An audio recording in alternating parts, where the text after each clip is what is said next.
Buckets. Hello and welcome into Two-Man Game with Damon and Dom. I'm Damon, that's Dom, and you are the listener. It is episode 50, the big 50. That's kind of a milestone moment, right? That's big. We're still doing this. There are doubters out there. They said we couldn't do it, but we're doing it.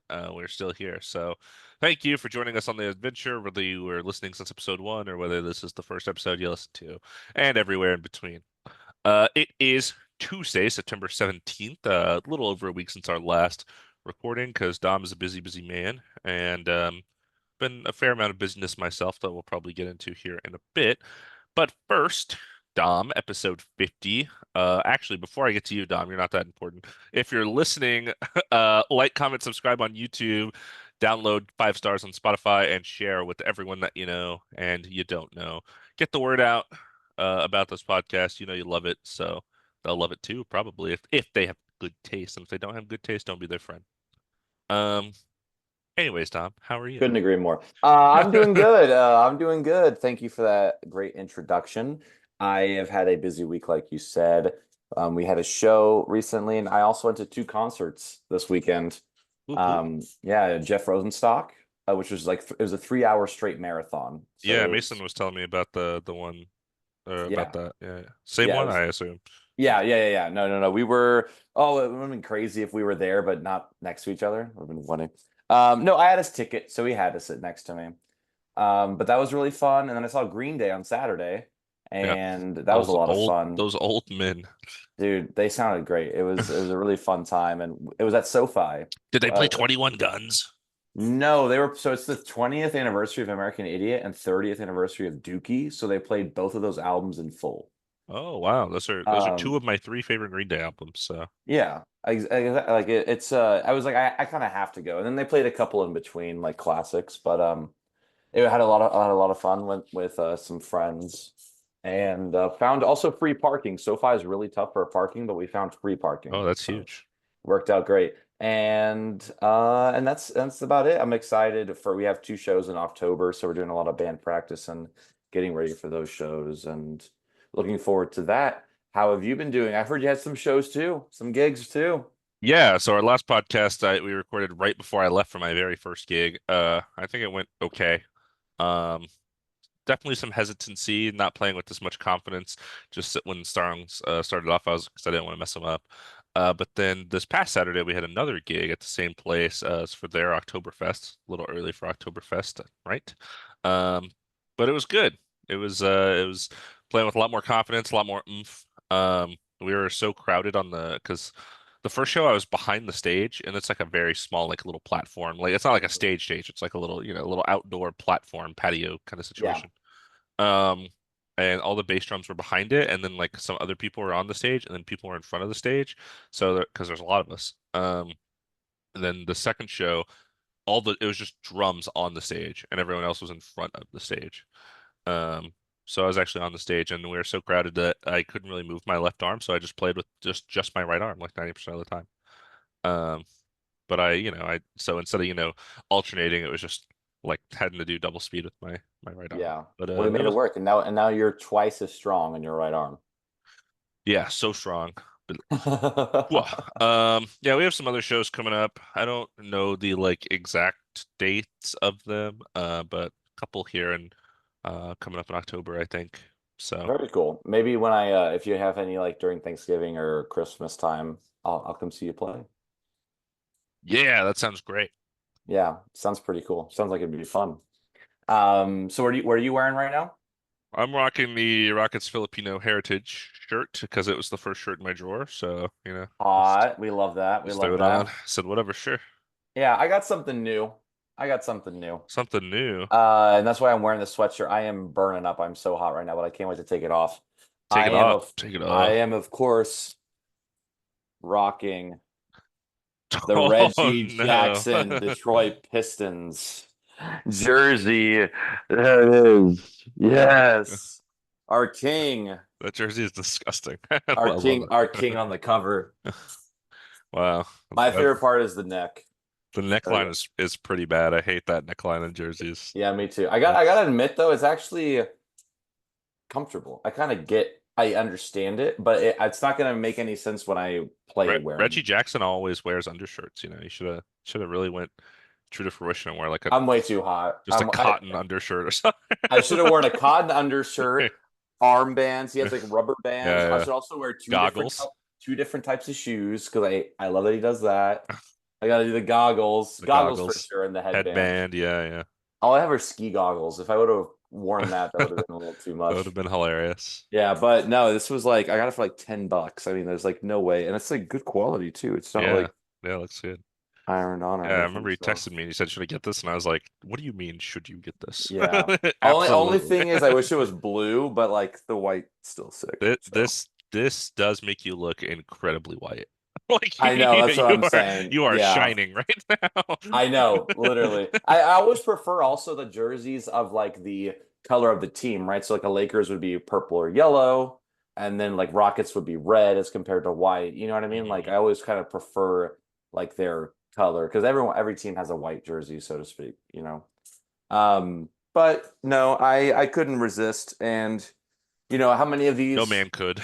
these are going to be this is going to be worth so much money one day. You When don't Reggie understand. Jackson's inducted in the Hall of Fame, you'll have to show up When with when that. he wins 5 rings with the 76ers, everyone's going to be like, I need a Reggie Jackson jersey, and I'm already going to have one. He's gonna be the Udonis Haslem, the Sixers era right here. Oh my God. And he just got there. So Yeah, it's like he's like 76 Sixer culture. It's like you got here like 4 months ago. he's gonna So he's gonna retire at like 52, spending the dude, last 20 years on the dude, he's gonna be a Sixers. cultural icon for the Philadelphia 76ers. I can't wait. But What's now nothing says brotherly love quite like Reggie Jackson.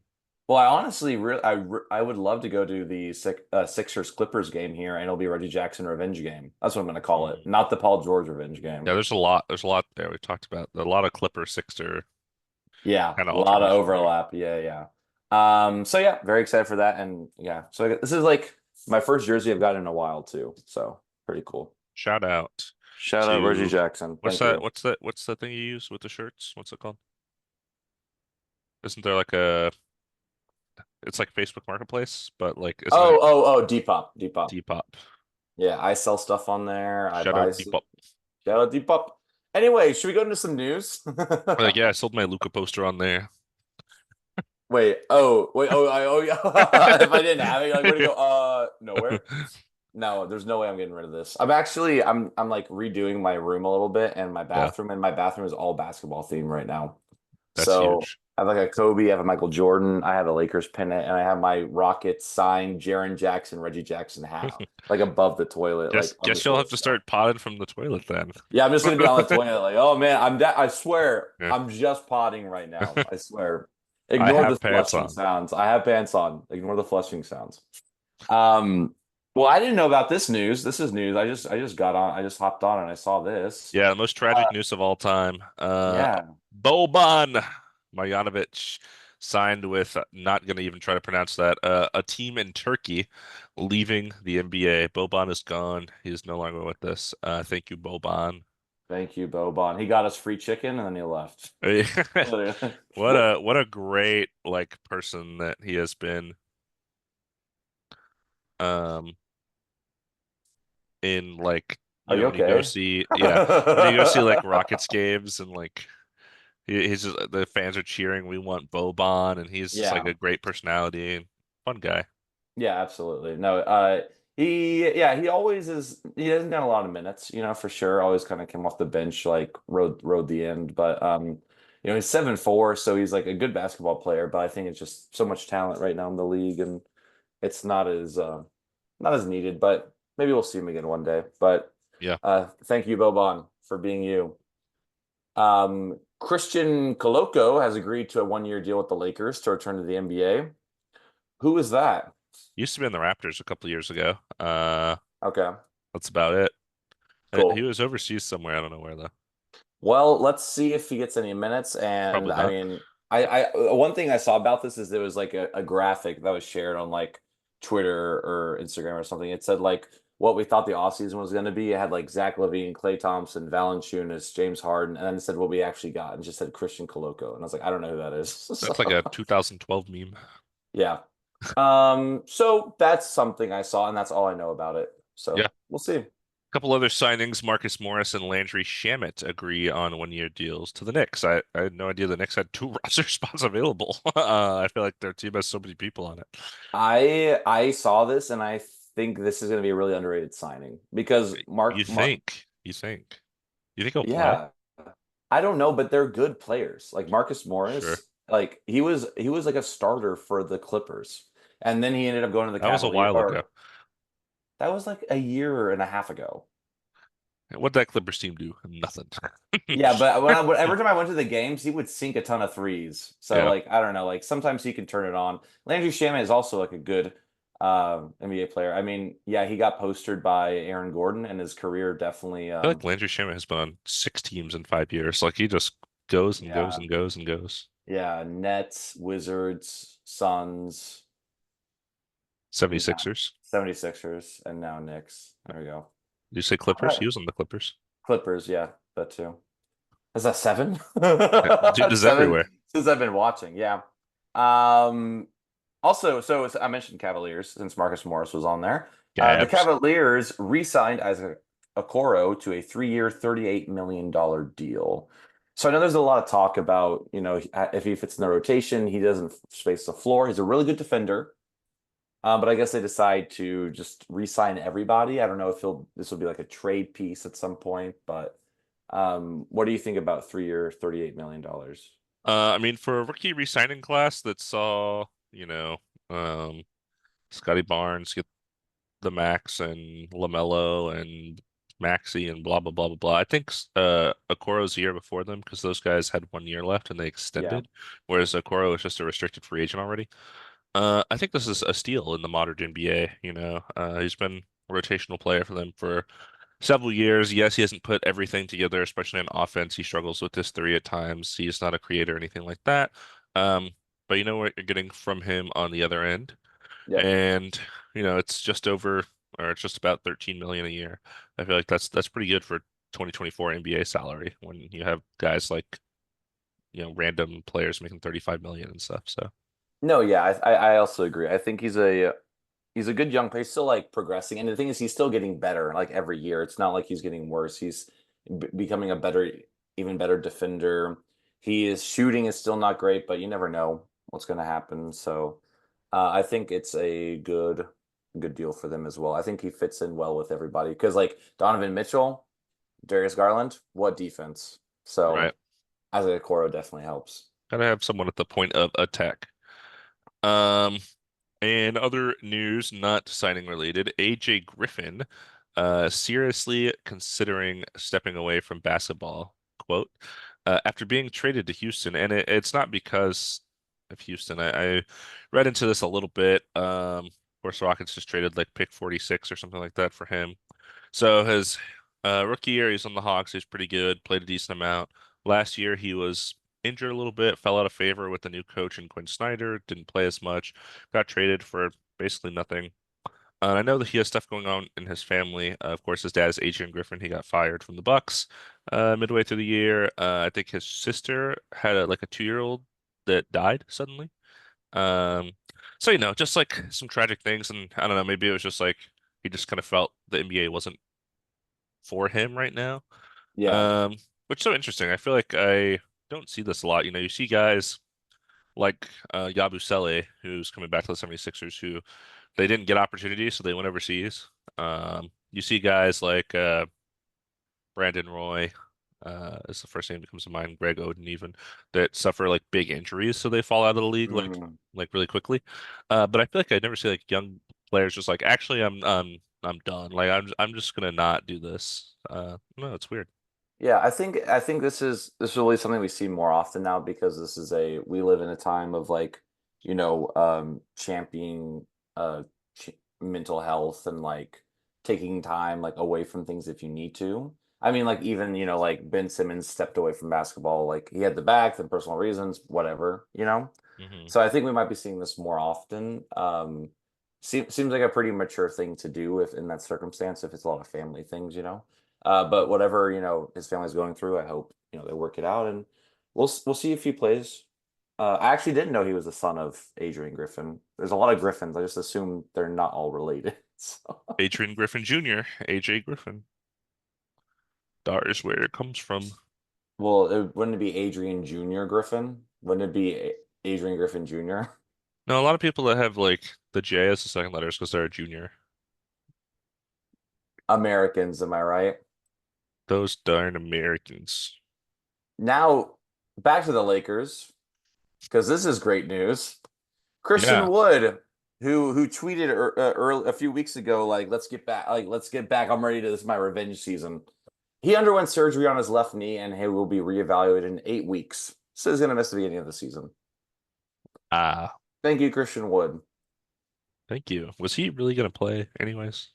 Well, we don't have anyone like tall on our team besides Anthony Davis right now and Right. Jackson Hayes. So it's like, I guess. Ooh, Jackson Hayes, look out. Oh, whoa, whoa. He's just going to be doing the same stuff he's been doing. Whoa, it's crazy. I feel like I watched a low light of Jackson Hayes making some really bad turnovers. Yeah, he has butterfingers for sure. And he just I don't know, he's still young. I don't know. Maybe he'll do better. He's just young. Maybe he'll do better. UT legend, Jackson Hayes. Yeah, maybe he will be worth the rotation. We'll find out. We'll see about that. Yeah. Um, Going over to the W real quick. Asia Wilson broke the WNBA single season scoring record against the Indiana Fever and finished that game with 956 points. There's been a couple games since I wrote this, so it's probably a little higher now, but she was going to be the first one to crack 1,000 points. I don't know if she has or hasn't yet, but she has the most. This season she's averaging 27 points and 12 rebounds a game. Jewel Lloyd ended up setting the record last season at 939, and now it has been broken already. Lloyd did it in 38 games. Wilson surpassed it in 35. For people that don't know, WNBA seasons are only 40 games, so that's pretty impressive. 27-12. Oh, she reached 1,000 points 2 days ago. Woo! 1,000 points. Yeah, I looked up Asia Griffin total points and it showed me AJ Griffin. And I was like, Well, her name's no. Asia Wilson, so that would make sense why I didn't show you the right person. So here's the funny thing about that. Yeah, she did it. Yeah, 2 days ago. Because Yeah, that's why I said Asia Wilson. Why did I say it was? Oh yeah, because we just talked about we AJ just talked about Griffin. AJ Griffin, yeah. That's crazy. Well, that's really cool. 27 points and 12 rebounds is insane. That It's a is a great season. crazy average. Yeah. Wasn't she MVP last year too, right? I think so, yeah. Yeah. That's crazy. Well, 2 days later, Yep. Caitlin Clark broke the WNBA single season assist record against the Las Vegas Aces and finished that game with 321 assists. She passed Alyssa Thomas's record of 316 set last season. So all of these records are being broken like last year, this year. Yeah. Seems like they're It's just gonna go up every year. it's pretty cool. That's awesome. Have you been watching any WNBA? No. I've been busy. I've been too busy too as well. I've tried and I was trying to keep up with the Sparks, but the Sparks once Once Brink went down, yeah, literally it it was was just over. kind of like over. So, Yeah. I um, also get off at like 7:30 on Monday and Wednesday and 6:30 on Tuesday, Thursday, so it's tough. It's yeah, tough to keep up when I get off so late. it's as simple as that. But yeah, once the playoffs come around, I'll probably try to catch a little bit of it. I think it should be happening pretty soon. Yeah.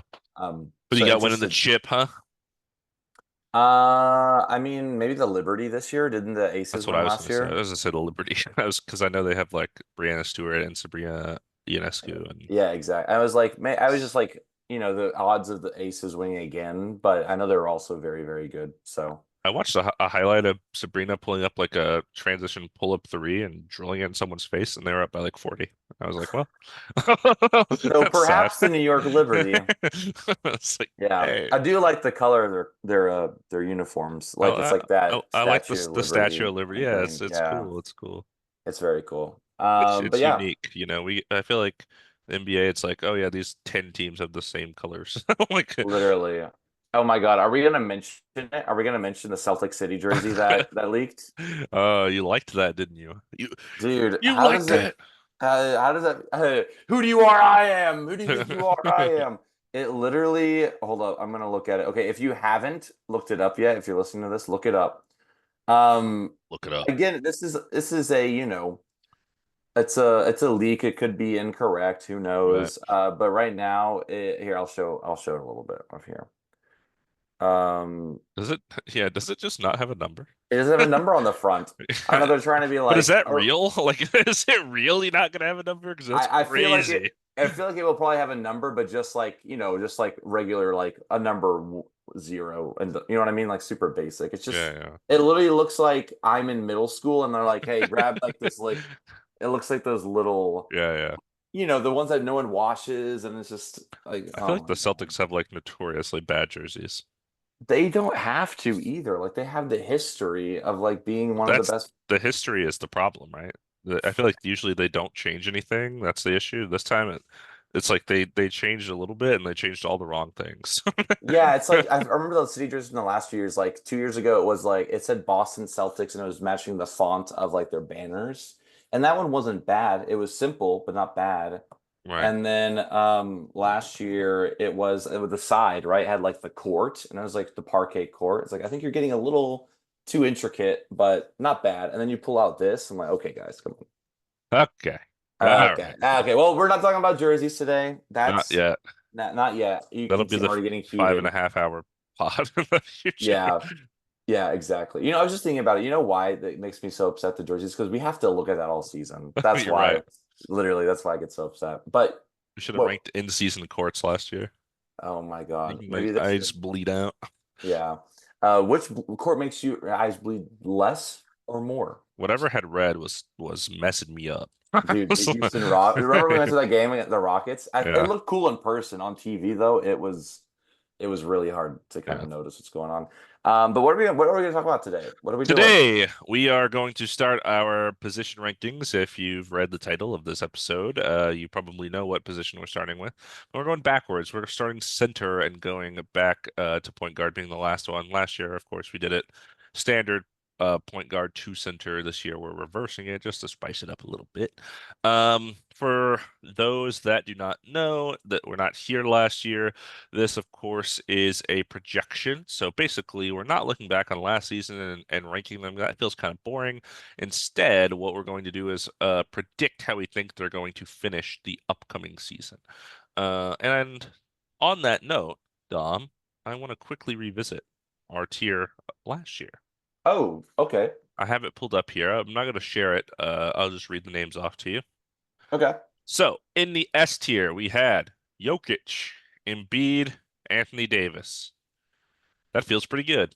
That Yeah. that feels like three guys that had pretty good seasons, so Yeah. I'm all right with that. In the A tier, we had Bam Adebayo and Domantas Sabonis.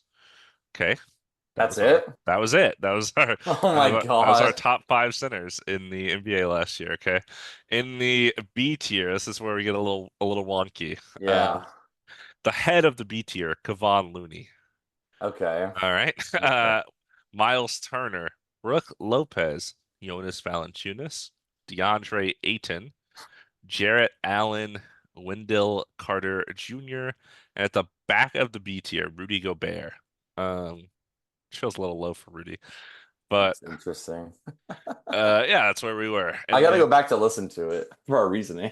C tier, we had Walker Kessler, Ivica Zubac, Nick Claxton, and Mitchell Robinson, Nikola Vucevic, Zach Collins, because they were Yeah. supposed to start Wimby at the four, Zach Collins at the five, Chet Holmgren, Alperen Şengün, the back of the C tier, D tier, Jalen Duren, Mark Williams, Steven Adams, Al Horford, Clint Capella, Jakob Poeltl, Daniel Gafford. Okay. Then F tier, our final two, we had Yusuf Nurkic, Dwight Powell. Wrapping up the F tier for us there. So that was our Okay. our tier It's list last year. Not terrible. it's not terrible. Obviously there are things, that could be fixed, but I think like based on what we knew back then, especially like the younger players, like I don't think putting Chet, we put him at high D tier or low C, like how do we know he's going to be good, as How do good we know as he's they going to be were? as good as he was? Exactly. So, yeah, that's a little funny, but that's why we do it. That's why we look back at it, so we can laugh at it and we say, haha, we weren't that bad. Right. We knew some things. So, but I'm excited for this year to make some mistakes. That's for Let sure. let's take a look. All Let's right. here we go. I'm sharing my screen. Okay. Yep, I can see it. You got visuals? I got the visuals. I could see everybody. All right, so we got a big list here. This is just something I found. I looked up NBA centers and I sorted it by recent to find something that was this year. Because when you just look it up, it just shows you like relevant results. So you just get a bunch of like old results. So I Okay. got something that was recent. It has a bunch of extra centers on here that we won't get to, bench Hmm. bigs and stuff. But it didn't have three people on here that I threw on here. Yeah, I see We that. talked Okay. about that before the pod. Um, so yeah, we're just gonna go through, and of course, for this, I have a random NBA wheel. So we're gonna Let's do spin the it. wheel. We'll decide who that team starting center is. We'll go through and we'll argue what tier they belong in, and we'll Okay. talk about it for the listeners. And then at the end, maybe we shuffle them around a little bit, and we'll have our projected, remember, listener, project for the end of the season. Projected. Yes. Um, so yeah, that All right. is that is that. So without further ado. Yeah, let's do it. Let's Who go to wants our to go first center. first? Uh, let's see what team it is. Okay. We'll go for I'll that. go first.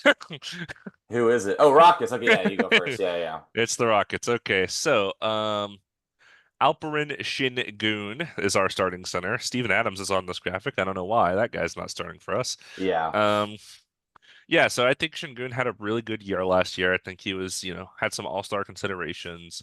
Of course, ended up going down with the unfortunate injury towards the end of the season, didn't finish out his season, but he showed a lot of growth, kind of showing the playmaking you want to see from someone in his position that's not like a defensive anchor, like a Rudy Gobert Yeah. or Miles Turner or someone like that. He's showing, like I mentioned, the playmaking like a Sabonis, like a Jokic almost. Um, and he, is good around the rim. He is good with his passes.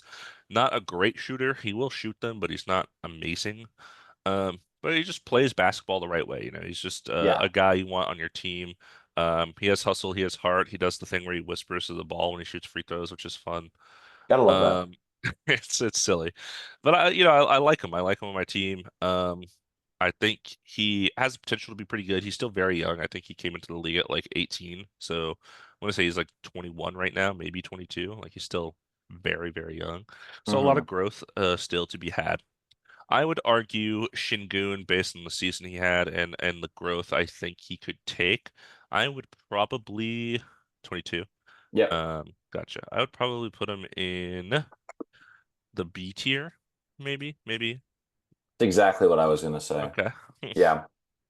So State your case. no Anything to add? disagreements. No, I like everything you said. There's been a lot of discussion about, the Rockets. They have a lot of good young players and who to keep, who to, kind of who to buy into, who to sell on, and things like that. And I don't know. I don't like that Albin Şengün has been in those talks because I think he is one of those players that um, he does more than one thing. It's usually Jalen Green and Şengün people talk about, right? Right. And Jalen Green is a very good player. I like him on the Rockets, but he is a scorer. That's what he does. Hmm. Şengün, he play makes.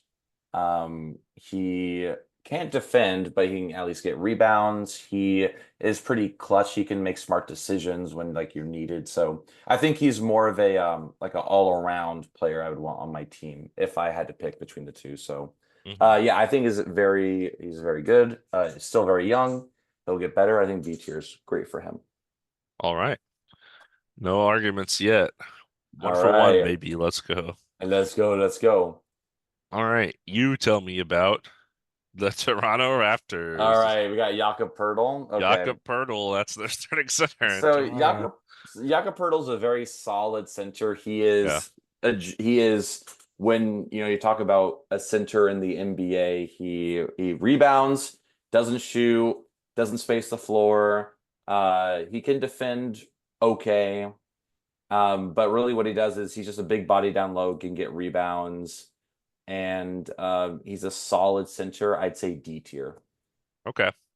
Yeah. One thing Because you he's didn't not, mention. yeah. Sorry. What were you gonna say? I was just gonna say he's not bad. Like he's on the younger side, so he's not that slow. Like he can kind of keep up with younger defenders, but he is not as good a defender as some of these other guys. Doesn't have like the same reach as some other people. Hmm. Yeah. So what do you say? Yeah. The one thing I was gonna add, he also is kind of like a slightly underrated playmaker.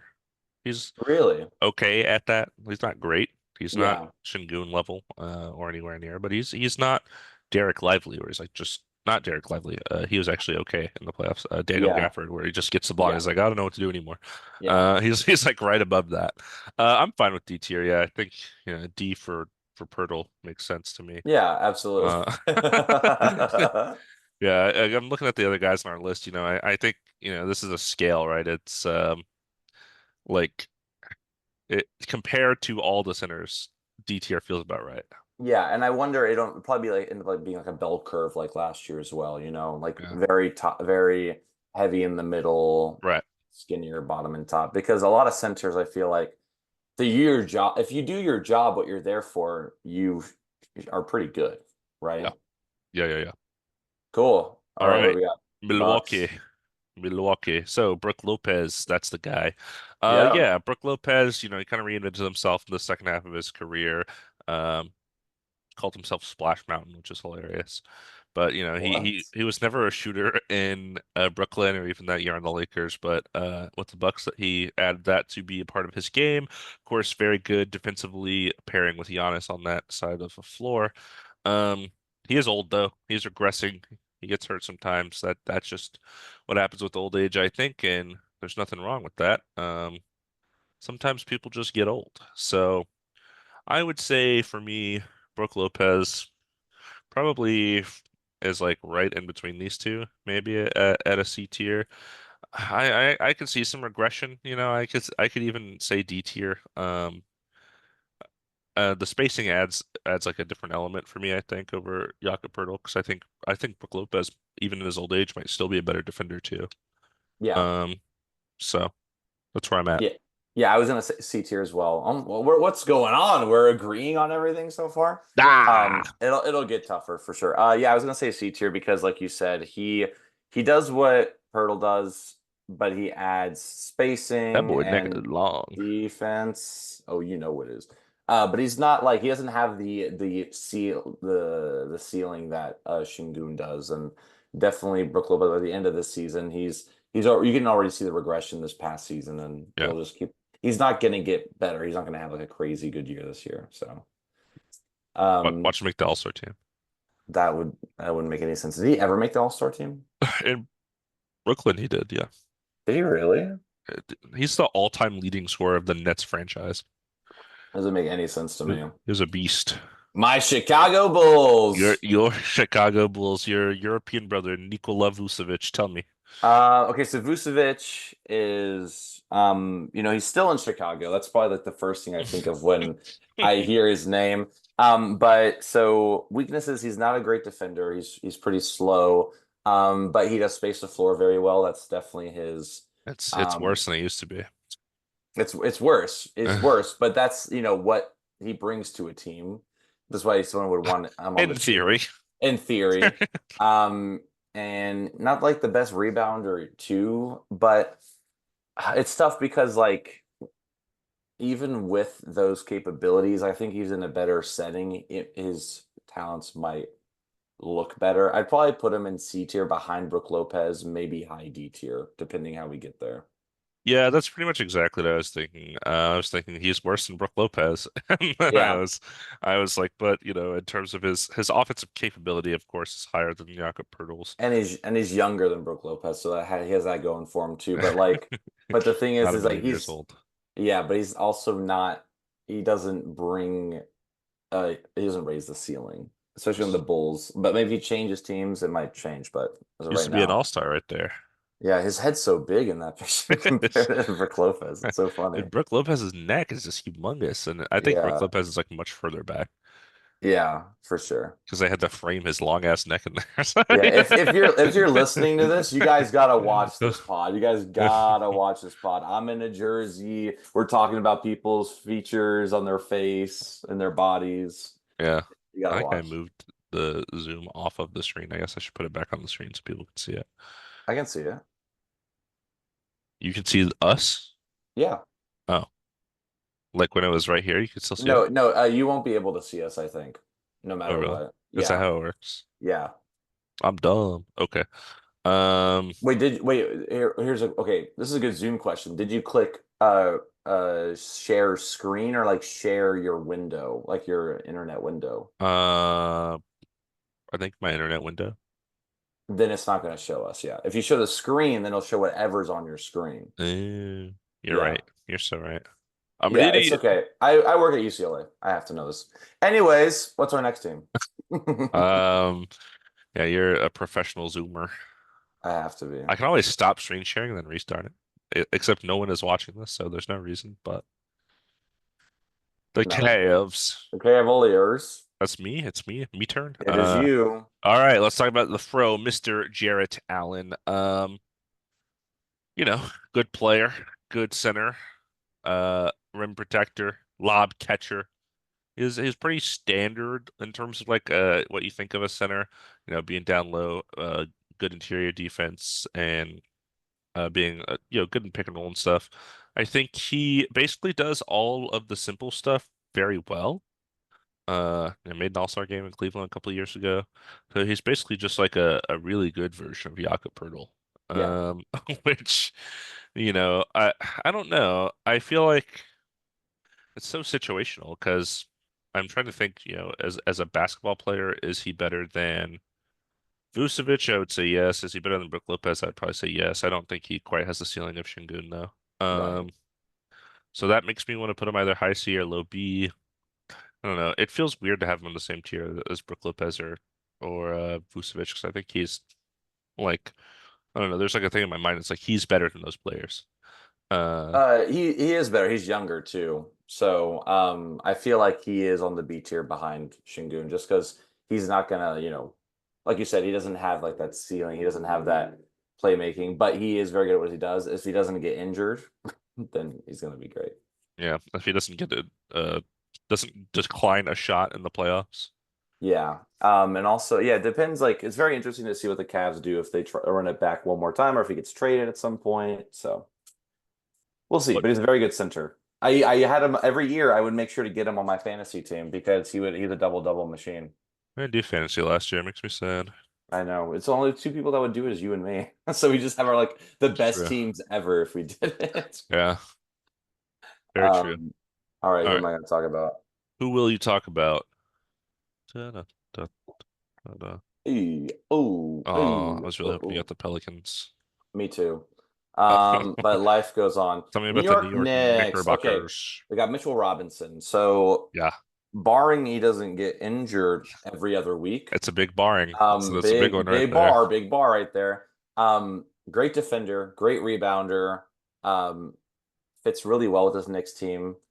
I feel like. Did you stop sharing? I didn't do anything. Entire. Okay. Um, There we go. Now I'm sharing the whole screen. okay, Huge. gotcha. I don't think there was a big difference, but okay. Now you can see Uh, us. That's the difference. oh, okay. And that's what the people are here for, let's be honest. Yeah. They want to see my shoulders. It's the first time I've revealed my shoulders on pod. All right, no, I've worn Um, a jersey before. Never mind, I take it back. you're a But liar. Mitchell Robinson, great defender, as long as he's not injured. Um, at the end of the season, where is he gonna be? I want to put him on the B tier, but I feel like he's like a high C, Mhm. or he'd be like low B, one of those two. Only because of he sometimes does get played off the court because he doesn't space and you can take advantage of that, or he's not on the court because he's injured. I can't stop talking about that because it's just too real of a reality. It's so prevalent. uh Yeah. yeah, in that Knicks in that playoff run last year when they went so far um to the conference finals. Nope. They lost to the Pacers. Second round. Sorry, that's what I meant. He wasn't even there. You know what I mean? So Right. it's tough for me to say. I'd probably say high C because I feel like all Is he these better injuries than will Brook Lopez? eventually. I only say that because he's younger, but Ageism. Um, yeah, what do you think? I was in between him right here or in between these two just because Yeah, the Brook Lopez spacing is real and he does a lot for the Bucks and you talked about injuries a lot, but it is an important part of availability is an ability, you know. yeah. Um, being there for your guys is important. Not saying that Brook Lopez doesn't get injured too, because he does, but It's tough because they feel like, I mean, one of the reasons Isaiah Hartenstein popped so much last season is because Mitch Robinson wasn't there. So Right. somebody had to fill in that starting center void. Um, so yeah, I'm fine with him right here at the Yeah. C tier, I I feel suppose. like I feel like we might be moving. Well, we definitely be shifting some things around, and that might be one of those things that we do. But for now, I think that He blocks makes threes, very cool. yes, he does. And Always, he's I don't know if he's done that in 3 years, but I'll always say that he did that. you lucky. You're No, so I got karma. yes, you're All so right, the New Orleans lucky. Pelicans currently their like only center on their roster is Daniel Tice. So, um, not a lot to say here. Was in the league, Celtics, then he went to the Rockets, then he was on the Pacers for some reason. Then I don't even know where he was. Clippers. He was on the Clippers, that's right. Clippers, yeah. Um, he's like a spacing big. He's actually secretly like 6'8". I don't know why he plays center. It's kind of confusing. Um, F tier, Daniel Yeah. Tice. And it's again, it's also like just It's because we put he's a someone in, bench he's a bench player. yeah, He's not a we starting also, center. yeah, I feel like we have to like also say this as a disclaimer. Like just because they're in the F tier doesn't mean they're bad basketball players. It means they're They are not a the starting center.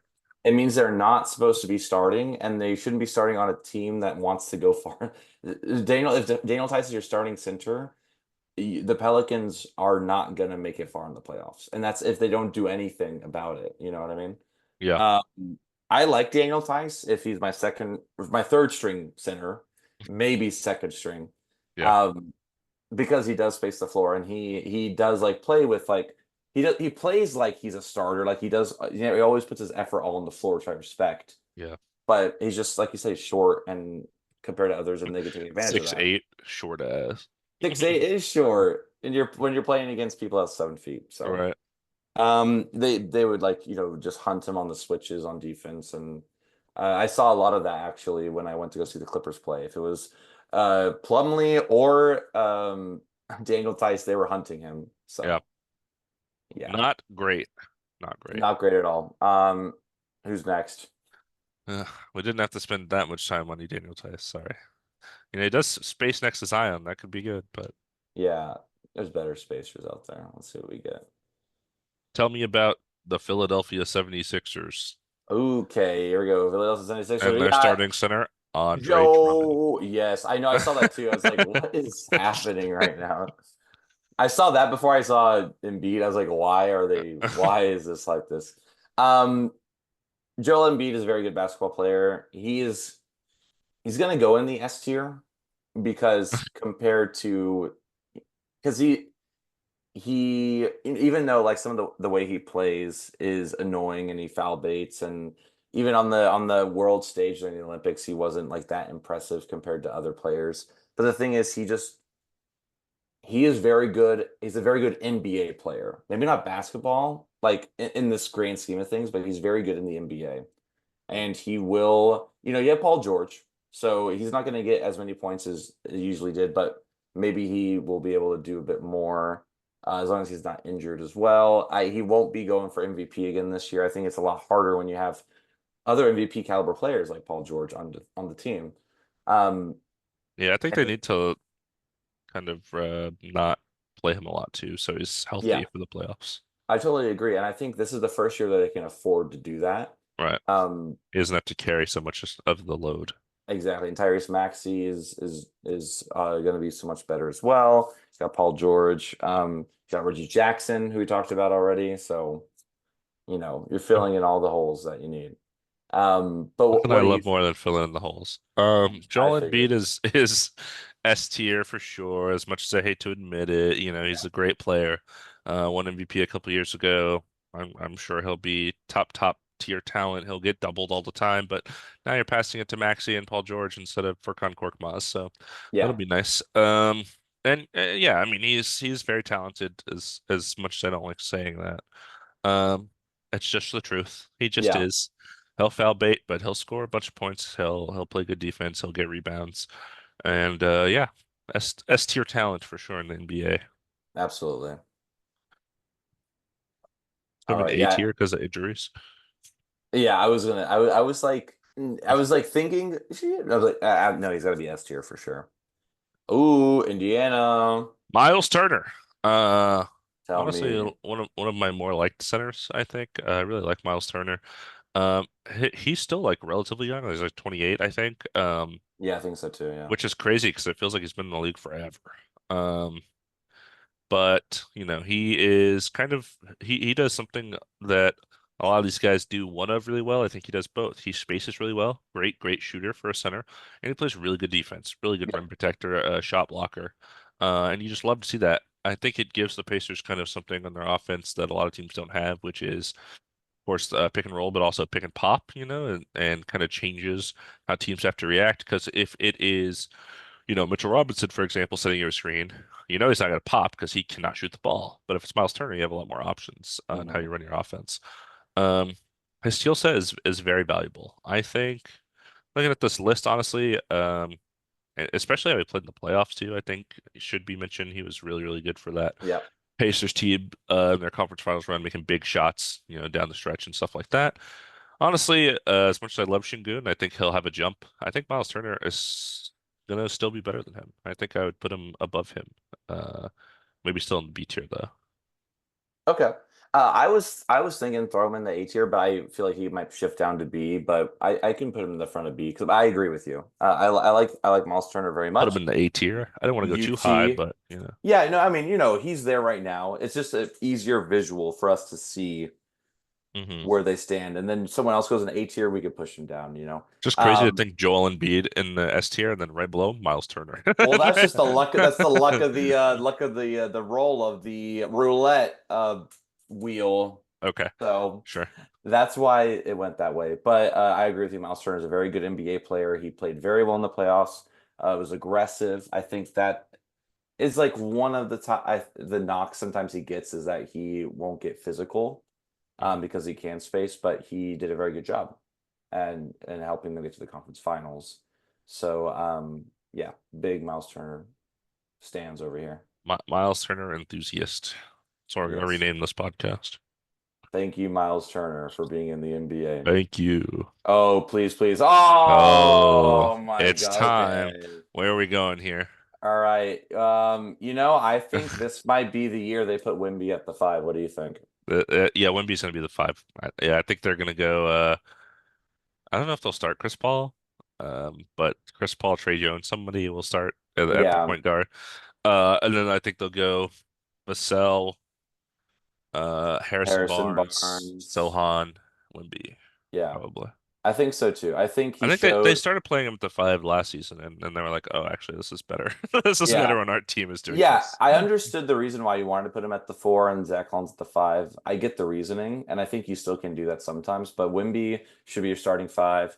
He's a very good NBA player. We saw that in the Olympics. We saw it last season.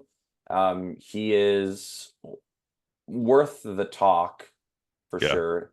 I would probably say like high B tier. I don't know if he is going to be as reliable as Miles Turner at this stage of his career, but I think his ceiling is pretty high. I mean, people are already talking about how he's going to be DPOY and like most improved player and stuff like that. yeah. He So, was he was like second in DPOI which is crazy. his So, rookie season. yeah, that's not a thing usually. So, I think high B tier, but I still think Miles Turner is a better NBA player as of right now. And by the end of this next season. But what do you think? Yeah, the ceiling is just unbelievable. Yeah. The Spurs might be bad this year again. If the Spurs aren't atrocious, I could see would be making an All-NBA team. I think he could be that good in his second year. And it's not a crazy thought. Luka was All-NBA first team his second year. Yeah. And has been All-NBA first team ever since. And Wimby definitely has that kind of talent potential like Luka as well.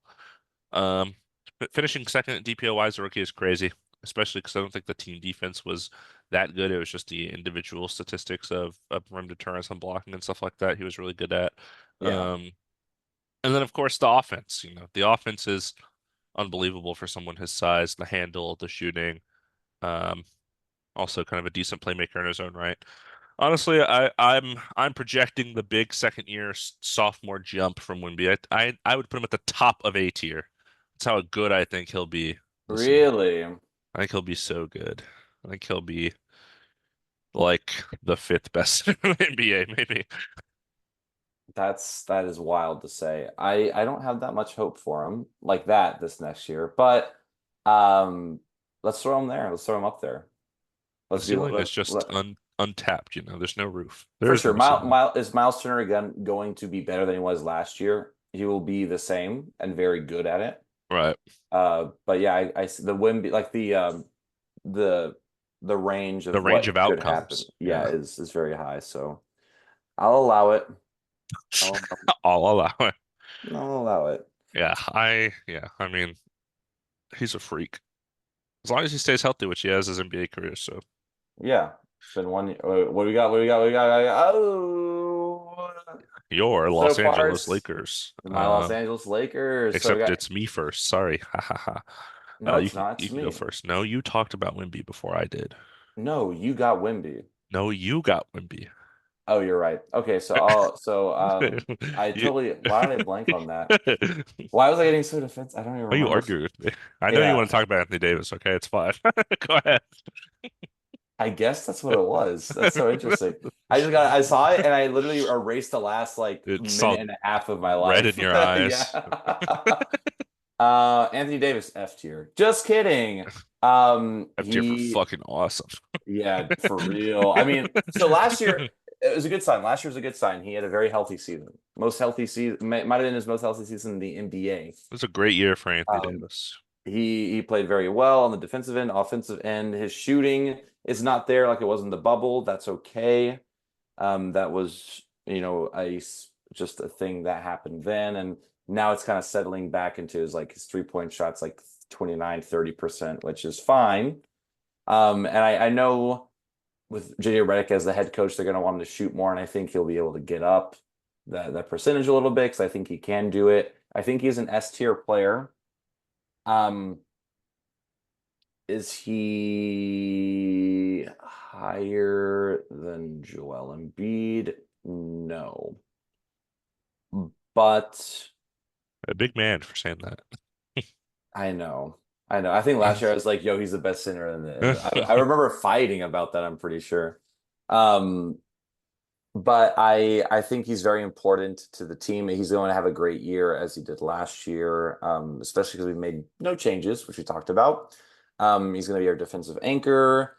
He's going to be a great rebounder, and he's been getting better, passing and receiving passes and whatnot. So probably S tier, but behind Joel Embiid.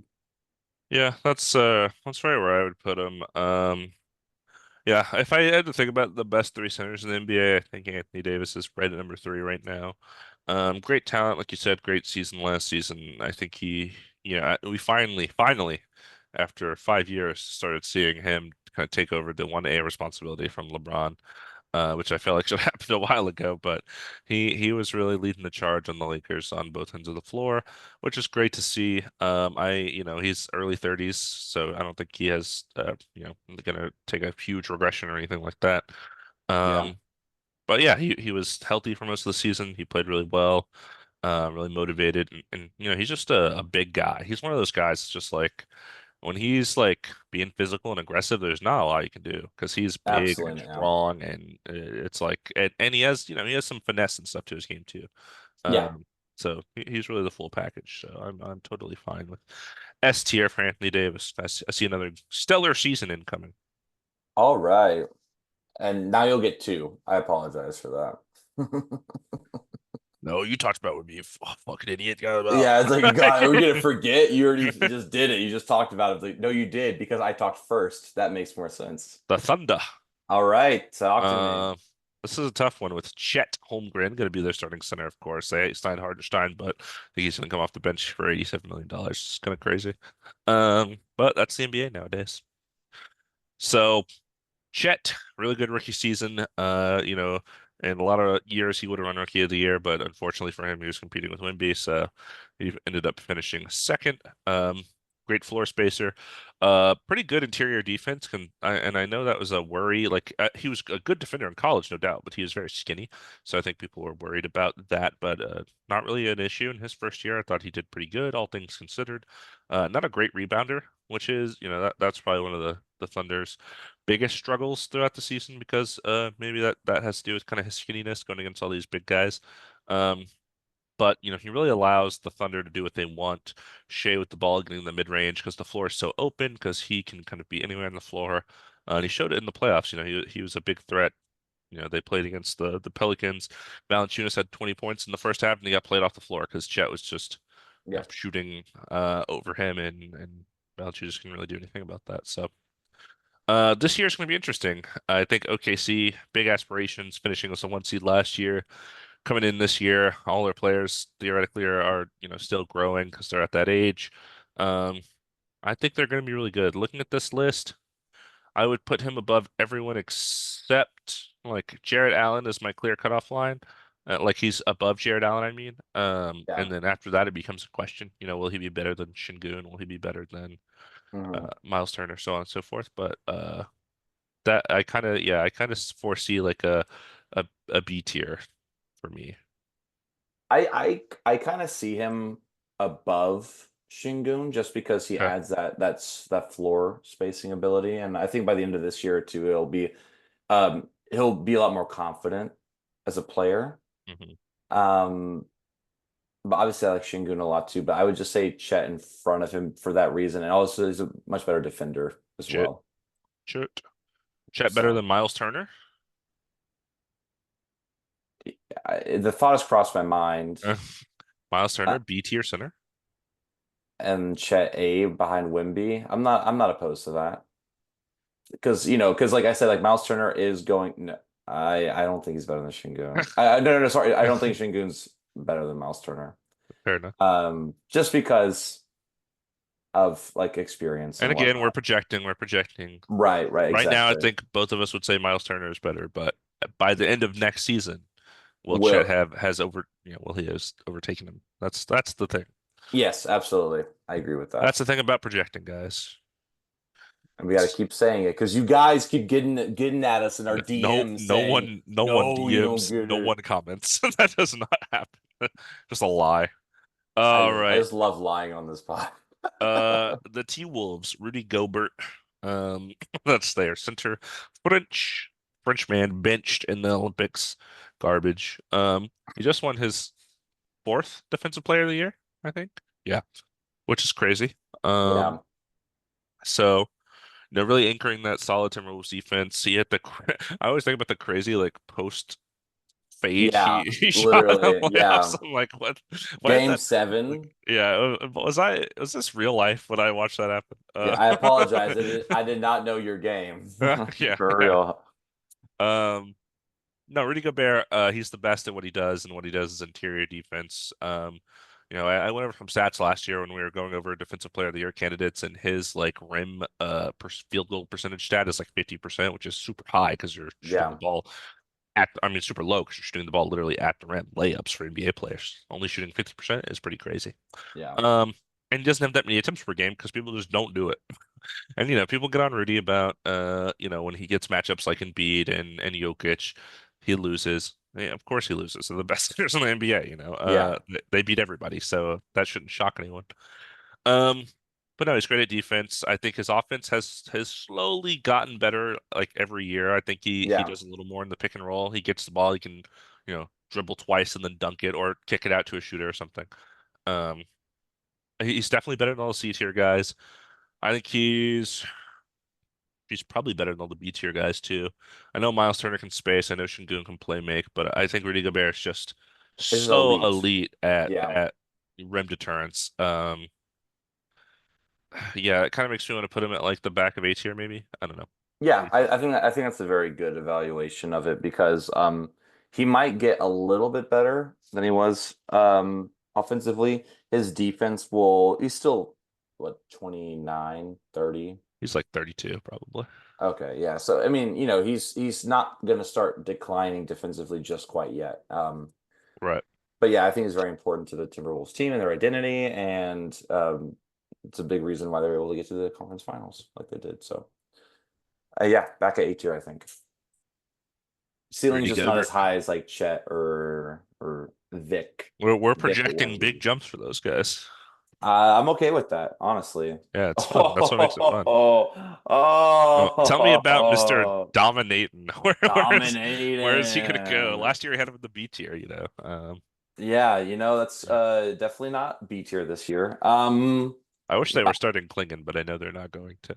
Yeah, they're because the Blazers just don't know what they're doing. They got like seven centers They and got seven point Robert guards on Williams their is on team. this graphic too. Yeah, it'll be Aiden, but will he still be there at the end of this year? That's a big question. But um, yeah, so DeAndre Ayton, he can rebound pretty well, and he his the biggest con is he's not very physical. Mhm. He said he was going to be dominating, and he did zero of that last season. I'd say his Gets in biggest foul con is trouble very easily. he just What's doesn't up? seem like he plays with the passion, you know. Like he doesn't seem Yeah, like he cares, which is yeah, annoying. and that's more annoying than not being good. Like if you're playing with passion, but you're not good, at least like you love the game. You could see you love the game. Like Jordan Poole. I don't know. He kind of looks like he doesn't care, but at least he's like trying like Jordan Poole is things. out there trying, man. Yeah. Not trying hard, but trying. No, he's trying. Try, He's trying to not do the the best wrong example. things hard, Yeah, maybe. but not the best example, but still, yeah. So I want to put him like honestly It's D like tier Russell behind. Westbrook when he shoots those contested mid-range. It's like, oh no. Yeah, the ones he bricks, he gets to the side of the Absolutely. backboard. Absolutely. I want to put him on the D tier behind Pirtle for DeAndre Ayton. Oh my God. That is low. I didn't think we were going that low. But you're probably right. I don't know, man. It's just I'm projecting, right? And You're, like you last think he's going to be season, even worse than last season? I think last year he played like he was a D tier player. Like he Yeah. wasn't really he wasn't making the Blazers better. There was no game I saw where I was like, he's making the difference. He was just kind of there taking up space, getting rebounds. And it's like you have other guys on there that want to prove themselves. Robert Williams will be healthy. Donovan Clingan, I don't know his game, but I feel like you got to start at some point. Your job won't be safe, and got to start competing. It's interesting because if you asked like a contending team, would you rather have Jakob Poeltl or DeAndre Ayton? I wonder what the results of that. Well, the Suns would I say could see it. Jakob Poeltl. I could see Pirtle winning that. Yeah, I could that's see what them I'm being like, well, we don't saying. want to deal with DeAndre Ayton. Okay, okay, okay, okay, okay. You see, yeah, yeah. Oh, we can move, we'll move, but like that's what D I'm for thinking. dominating. Nominate. That's what I'm saying, man. It's I perfect. got you. I got you. I understand. You got me. This I film got you. got me. Let's talk about Orlando Oh Magic. my, it's so close to Orlando Miami. Magic. Okay, Orlando Magic and their starting center, Mo Wagner. Not really. It's Wendell Carter Jr., former Bulls legend. One, he has the goggles that makes him an automatic S tier in my eyes. Absolutely, absolutely. Um, no, for real though, Wendell Carter, he got shipped out of the Bulls pretty early in the Vucevic trade, and I think he's really blossomed over there Yeah, in Orlando. Um, he was injured a fair amount last season, and I know they started Mo Wagner, Goga Bitadze, etc. But when he did play, he's pretty good. He actually has expanded his range. He's not quite a 3 and D like a Miles Turner or Chet, but he can shoot yeah, occasionally. He's not Mitchell Robinson or Jakob Poeltl. He's not shooting 0% from out there. Somewhere in between. Um, he's undersized. He's like 6'9", I think, maybe 6'10", but he does like play pretty physically, and he's agile at the center position. He works hard. Um, he's just a good guy. I like him in their core. I would yeah, say, looking on this list, for me, he kind of fits right in between the B and C tier. Like I feel like he's not quite as good as Jared Allen, but I think I like him more than Mitch Robinson. Um, yeah. so that's My kind of where biggest I'm. thing, yeah, my biggest thing is health for him. Yeah, It was really disappointing to watch all these Magic games, especially the playoffs, and he just wasn't playing. yeah. Because it would have been so much better. I mean, who knows if they would have won that game 7 if he's on the court. So I'm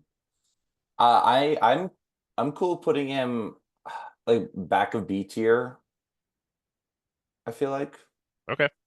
Just because like a lot of things that you said, like Mitchell Robinson and him, they both get injured quite a bit, but he adds that offensive game, Right. which I like quite a bit for the Magic. And I'm buying stock in the Magic. I think they're gonna be I really like good. the Magic. I like the Magic quite a I bit. love that their jerseys are sponsored by Disney. Well, the perfect sponsor for It Orlando. is a perfect sponsor for them. I just really like Jalen Suggs. Honest, I like Yeah. that and Franz Wagner. Suggs, KCP, Franz, Paulo, Wendell as their starting lineup. It's Dude, pretty good. it's And they pretty got a good. deep bench too. Yeah, we love KCP here, obviously. Um, Don't talk to me or my wife unless your name is contagious. But oh I God, can't why wait didn't to we buy get you that one of shit? those. Yeah, I I'm going know. to one day. You're gonna be like, I gotta be married. Get it for me when I'm married. That'll be even you're gonna better. be so Yo, annoyed. finally, Finally, the Wizards. finally, The the Wizards. Wizards. And it's my turn, right? I'm It in is charge. your turn. Okay, Jonas Valanciunas is their starting center, and Jonas Valanciunas is a very good center. Again, kind of like the same Pirtle, like we talked about Pirtle. He is the traditional center. Bruiser gets rebounds. He has been known to be able to space and make shots, but that is not his game usually. Yeah. He's not going to make 8 threes like he did against the Clippers like a few Yeah. years ago. Um, Even on the Grizzlies, he sometimes faced the floor. That's not really his thing. Definitely more close to the hoop.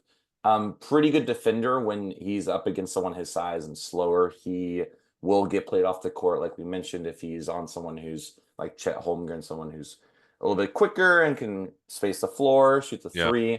He's a very good center though. Um, so that's what we're like judging this on. And I want to put him like C tier, and I'm thinking like maybe above Mitchell Robinson, maybe right below just because of the injury stuff. Maybe actually, it's like I'm thinking like Brooke Lopez, very important for the Bucks, right? He's gonna be Yeah. on the court. Mitchell Robinson, he has to be important because they have no one else basically except Precious Achua, who I like. But And Jericho Sims, UT legend. Don't forget. oh, I forgot on purpose. No, it's fine. He's fine. He's just fine. And Vucevic is Um, so important to the Bulls. So it's hard for me because I feel like there's a big difference between Vucevic and Brooke Lopez. There does, yeah, yeah, yeah. Um, I see that. but I mean, we can drop Valenc Vucevic down too if you want. I just want to. I feel like Valanciunas goes somewhere in C tier. What about you? What do you think? Yeah, I definitely think all the guys B tier and above are a little out of his league Yeah, currently.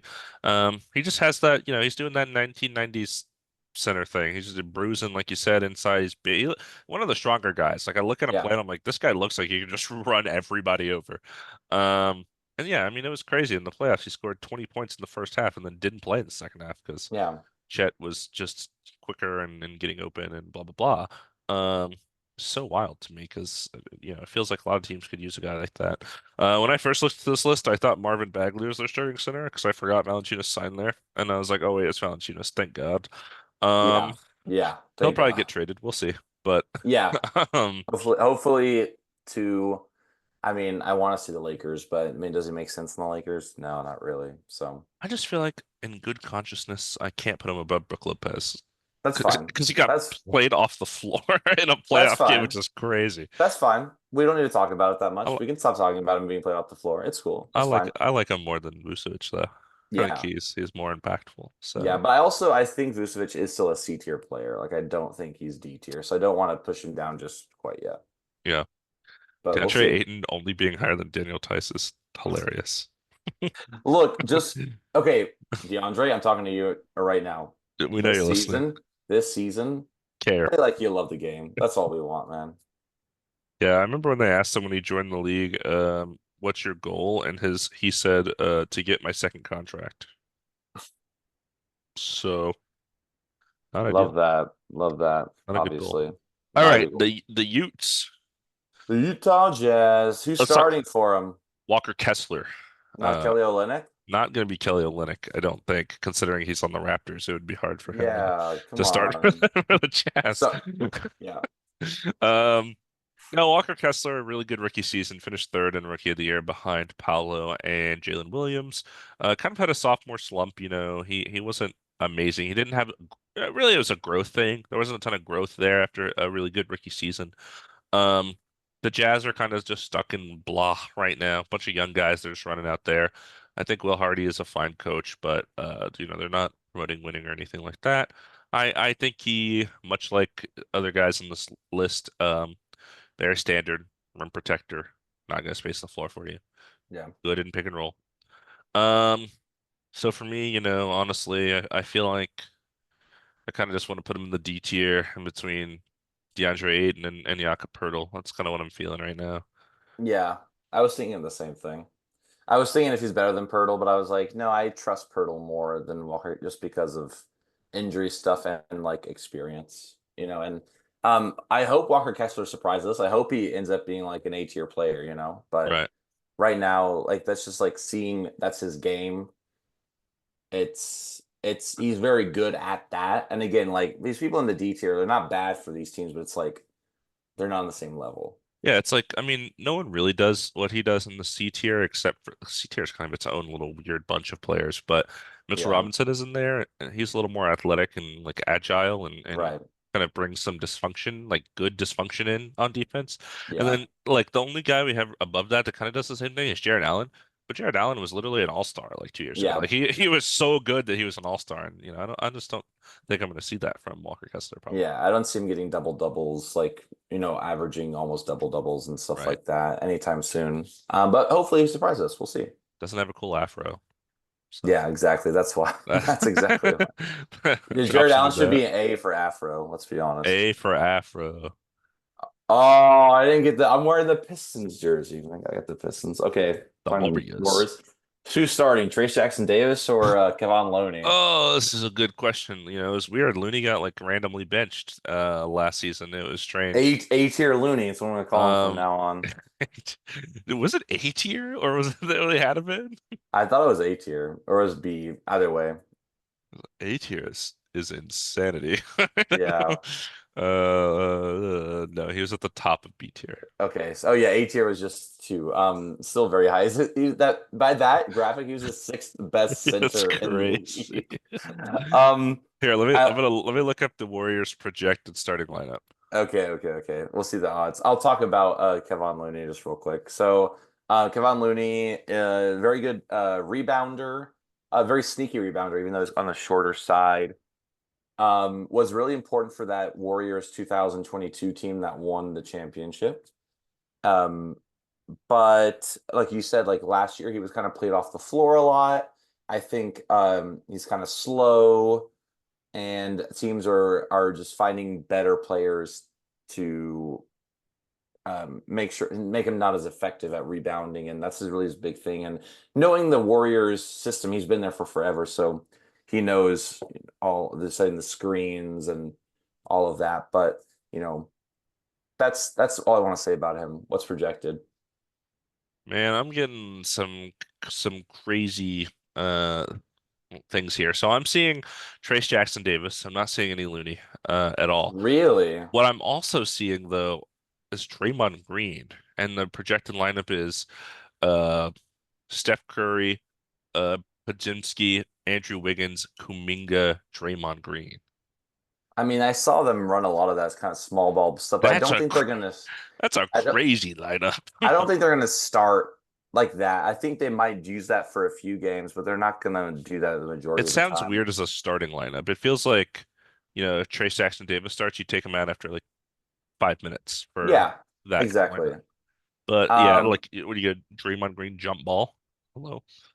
no, absolutely not. He's just gonna like punch the person and take the ball. And So I yeah, on ESPN though they have Trace Jackson Davis. So all right. Well, let me talk about Trace Jackson Davis real quick. So, he's gonna be a sophomore. This year he was a freshman last year. He yeah, was a rookie that's last how it year. works. Yeah, he was a rookie last year, going into second year. Started kind of slow, but really picked up toward the end of this season and became a very good rotational player for the Warriors. He can defend, he can rebound. He's taller than Kevon Looney. I think he's just probably a younger, better version of Kevon Looney, and a little bit taller. Yeah. Um, what's his ceiling? Probably not higher than him at his best last season, though.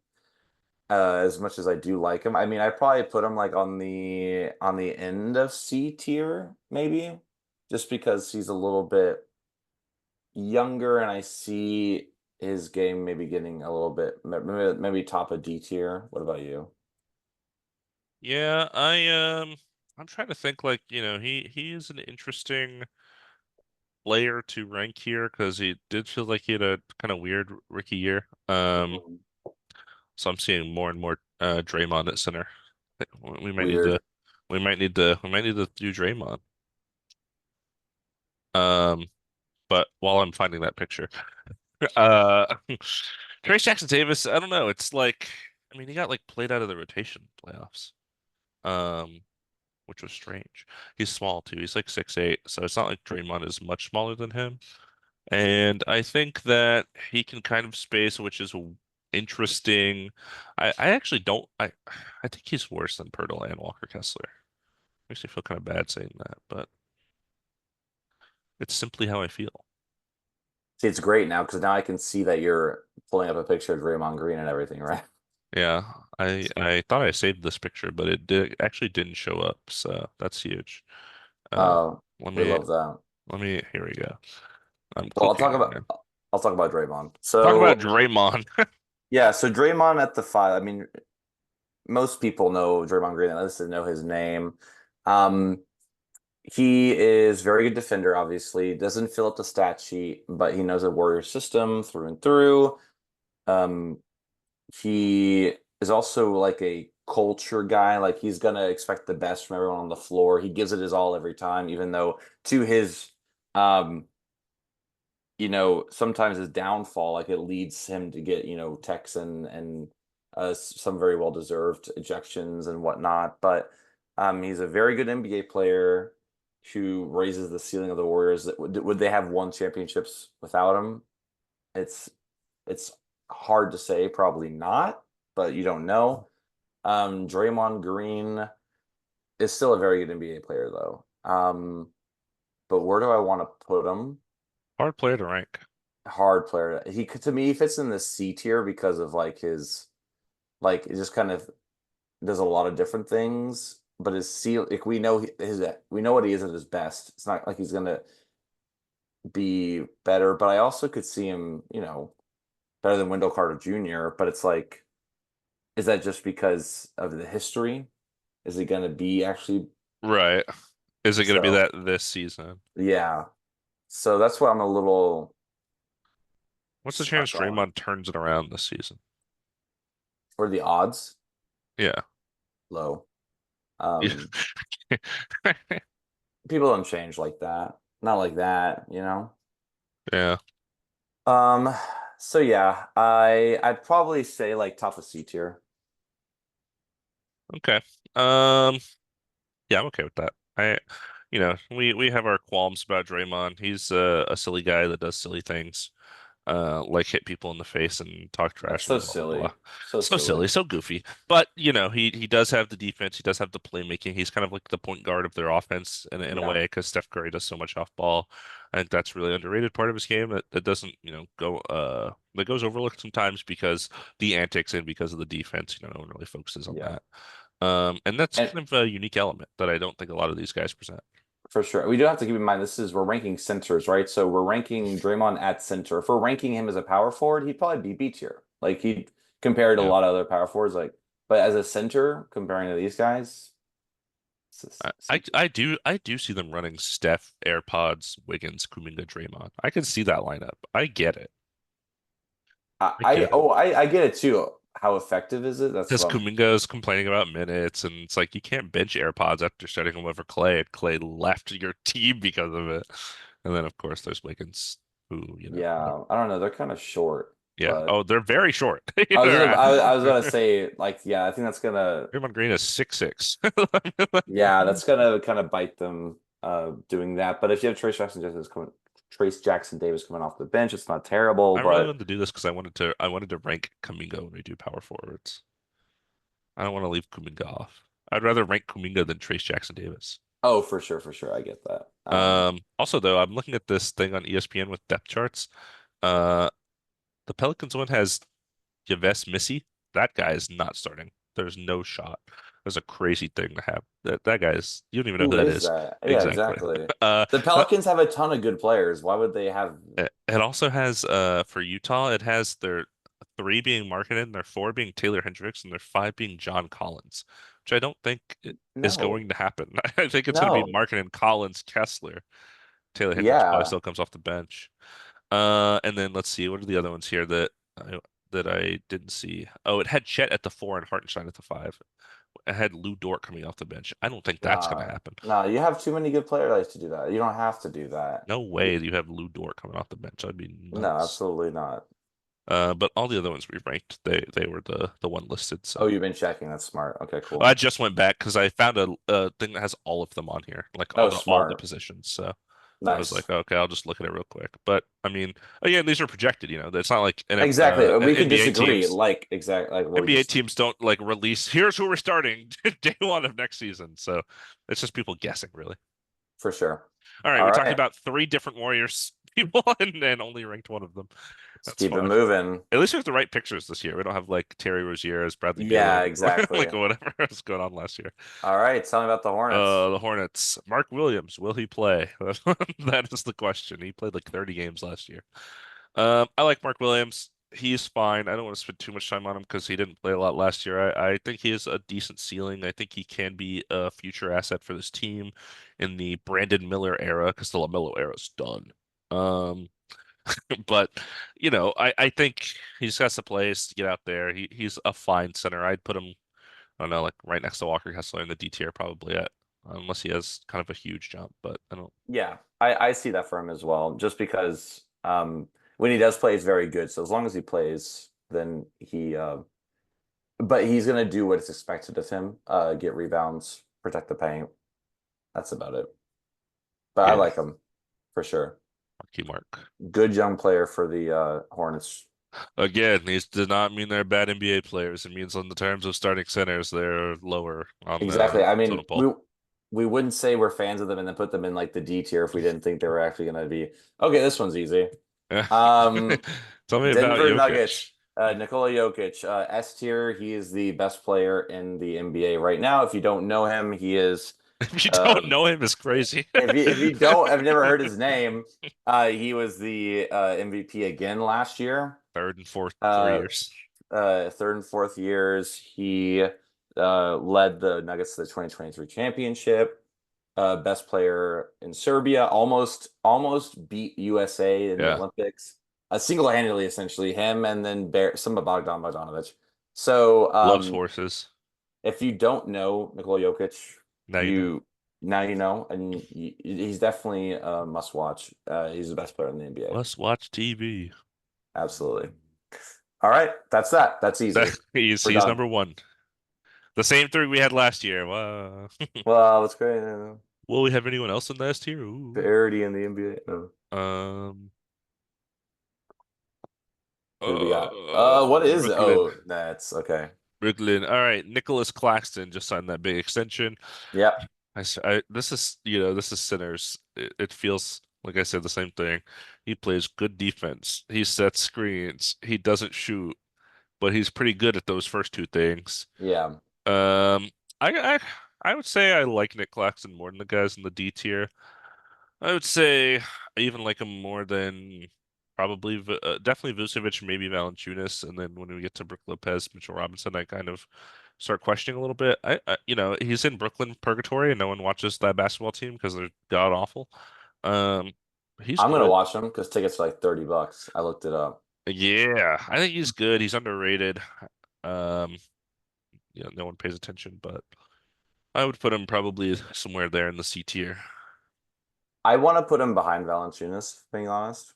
That Just because I feel like Claxton does also get played off the court sometimes because he can defend, but not as well as some people think. But he's very good at Nicolas. what he does. And again, like he is, like you said, in that purgatory. So it's not like his talents are showcased that much in Brooklyn, but hopefully, they turn things around sooner rather than later. We'll find out. They definitely are doing the Cooper Flag sweepstakes this year. Mhm. So we'll see after that. But I like Nick Claxton quite a bit too. Is Vucevic a D tier center? We'll find out. Let's keep going. Ah! We're down to the final nine. Oh, we're on that. Okay, cool. Here we go. Here Here we we go. go. I got both Lithuanians. That's good. That's big. That's big. That's big. Domantas Sabonis, robbed of being an all-star last year. Robbed. robbed. Great, but made an great. All-NBA team, right? Yes, After not yes, being an he did. All-Star, which is Yes, so he did. interesting because there's 24 All-Stars and 15 All-NBA slots. How does that even happen? I have no clue. Domantas Sabonis, great playmaker. Fits very well alongside De'Aaron Fox and what the Sacramento Kings are doing. It'll be interesting this year to have DeRozan. Mm, See how that kind of affects, because that's going to clog up the paint a bit more than in past years. Because before he was really the only one who couldn't space. Now you're going to have two people can't really space. right. But Sabonis is one of the best centers in the league. Have we seen the best years of his career? Probably. Yeah. Um, but I feel pretty confident in putting him like A tier behind Rudy Gobert. Yeah. Um, but what do you think? Let's get this out of the way. He's better than all the B tier and below guys. He Okay, just cool. is, and he will be. Um, he's a rebounding machine, a double-double machine. Yeah. He is so good at getting in the paint. He, much like Valanciunas, is a bruiser. I think he's even better at it than Valanciunas.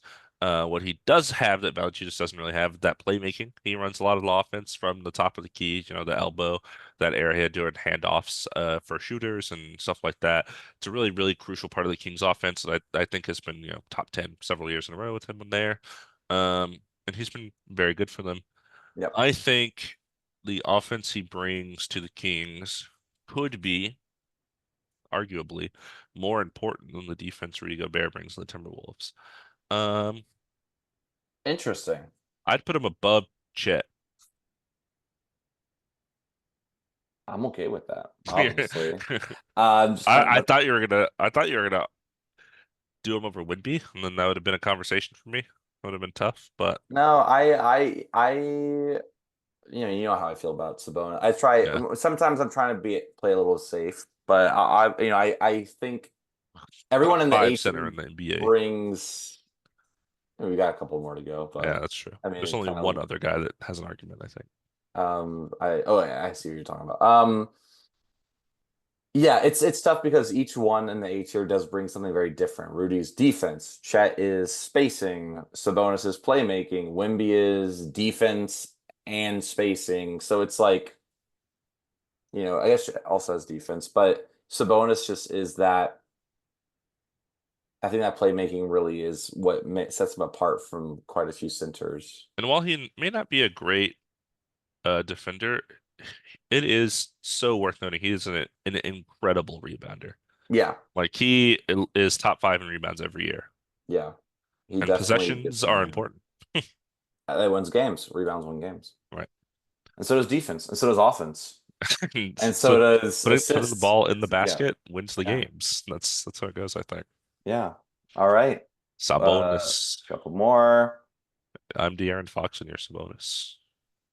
Yes, you are. All Yes, you right, I get to are. talk about Zach Edey. Um, Sorry. I talked about this when they drafted him. I thought, in terms of talent in the draft, he probably was the second best center. In terms of drafting him at like pick nine, I think that was a bit of a jump. He probably would have been there further down the board if they could have traded down. Sadly, they were only 2 picks away from getting Klingon, which I think would have been awesome for their team. Here's the thing about Zach Edey. He won College Player of the Year. He was really good at Purdue, brought him all the way to the national championship game, was playing like the whole game basically, has a motor, the stamina, which I think people are questioning because he's so big. Can he play long stretches of basketball at a time? And he Mhm. did in college. Will it carry over to the NBA? It's a different question, different physicality, so and so. What I'm worried about for the NBA, I'm worried about what's his ceiling because he's pretty old. He's like 23 already, for a rookie. So, I know he's fundamentally going to be more sound than a lot of rookies, but how much is he going to grow in the NBA is a question for me. And then I definitely worry, similar with like a Valanciunas, some other guys on here, how slow is he going to be in Yeah. the NBA? Is he going to get, when he's on the pick and roll with guys like Steph Curry, John Morant, blah blah blah. Is he getting blown by and like they're just when you get him switched on you, are you just doomed? Like, is it over? I mean, guys like Rudy Gobert, Luca hit the game-winning step back over him. That's a four-time Defensive Player of the Year. Yeah. How doomed is Edie going to be? I don't know. So that's what I'm kind of worried about is the speed aspect of it because he is so big. Um, Yeah, I don't project he'll have an amazing rookie year. Honestly, I'd probably have him in the F tier, for his first year in the NBA. Just how it goes sometimes. NBA is a tough league, tough to adjust to from college, where you can just kind of dominate and bully everyone with your size. But in the NBA, it's a different game because everyone's as big as you, or they are really really fast, can get around you, blah blah blah, and then exploit those weaknesses. Yeah, I think it's going to be a rough rookie season, especially because they're expecting him to start. I Right. mean, that's tough for any rookie, let alone like a center going up against the best players and some of the best players in the league. So, I don't think it's gonna. He's gonna be fine, and he'll get better. But a lot of the same questions you have, I have as well. So, yeah, I think I was gonna say F tier above Daniel Tice. You'll be better than Daniel Tice. Congratulations.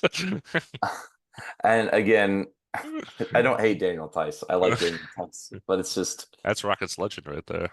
yeah, come on, that's my Celtics king right there. That's my Pacers, my Clippers.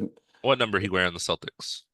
He wore like 71 or something. 47. Oh, my favorite number. I should have known that. And it was a seven. There I knew was a it was a seven. seven. Correct. Yeah. All right. Uh, Let's keep it rolling. we're Let's keep getting it down rolling. here, down to the nitty-gritty.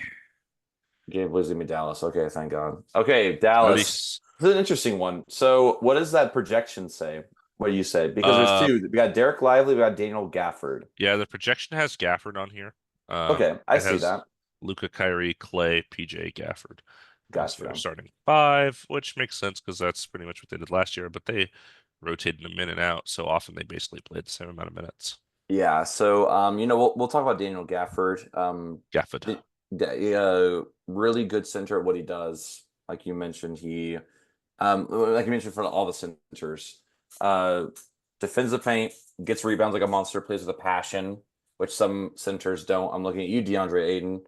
Um, really The elevated that passion Mavericks. is awesome. Yeah, Love the the passion. floor of that Mavericks team just raised infinitely when they got Daniel Gafford on that team.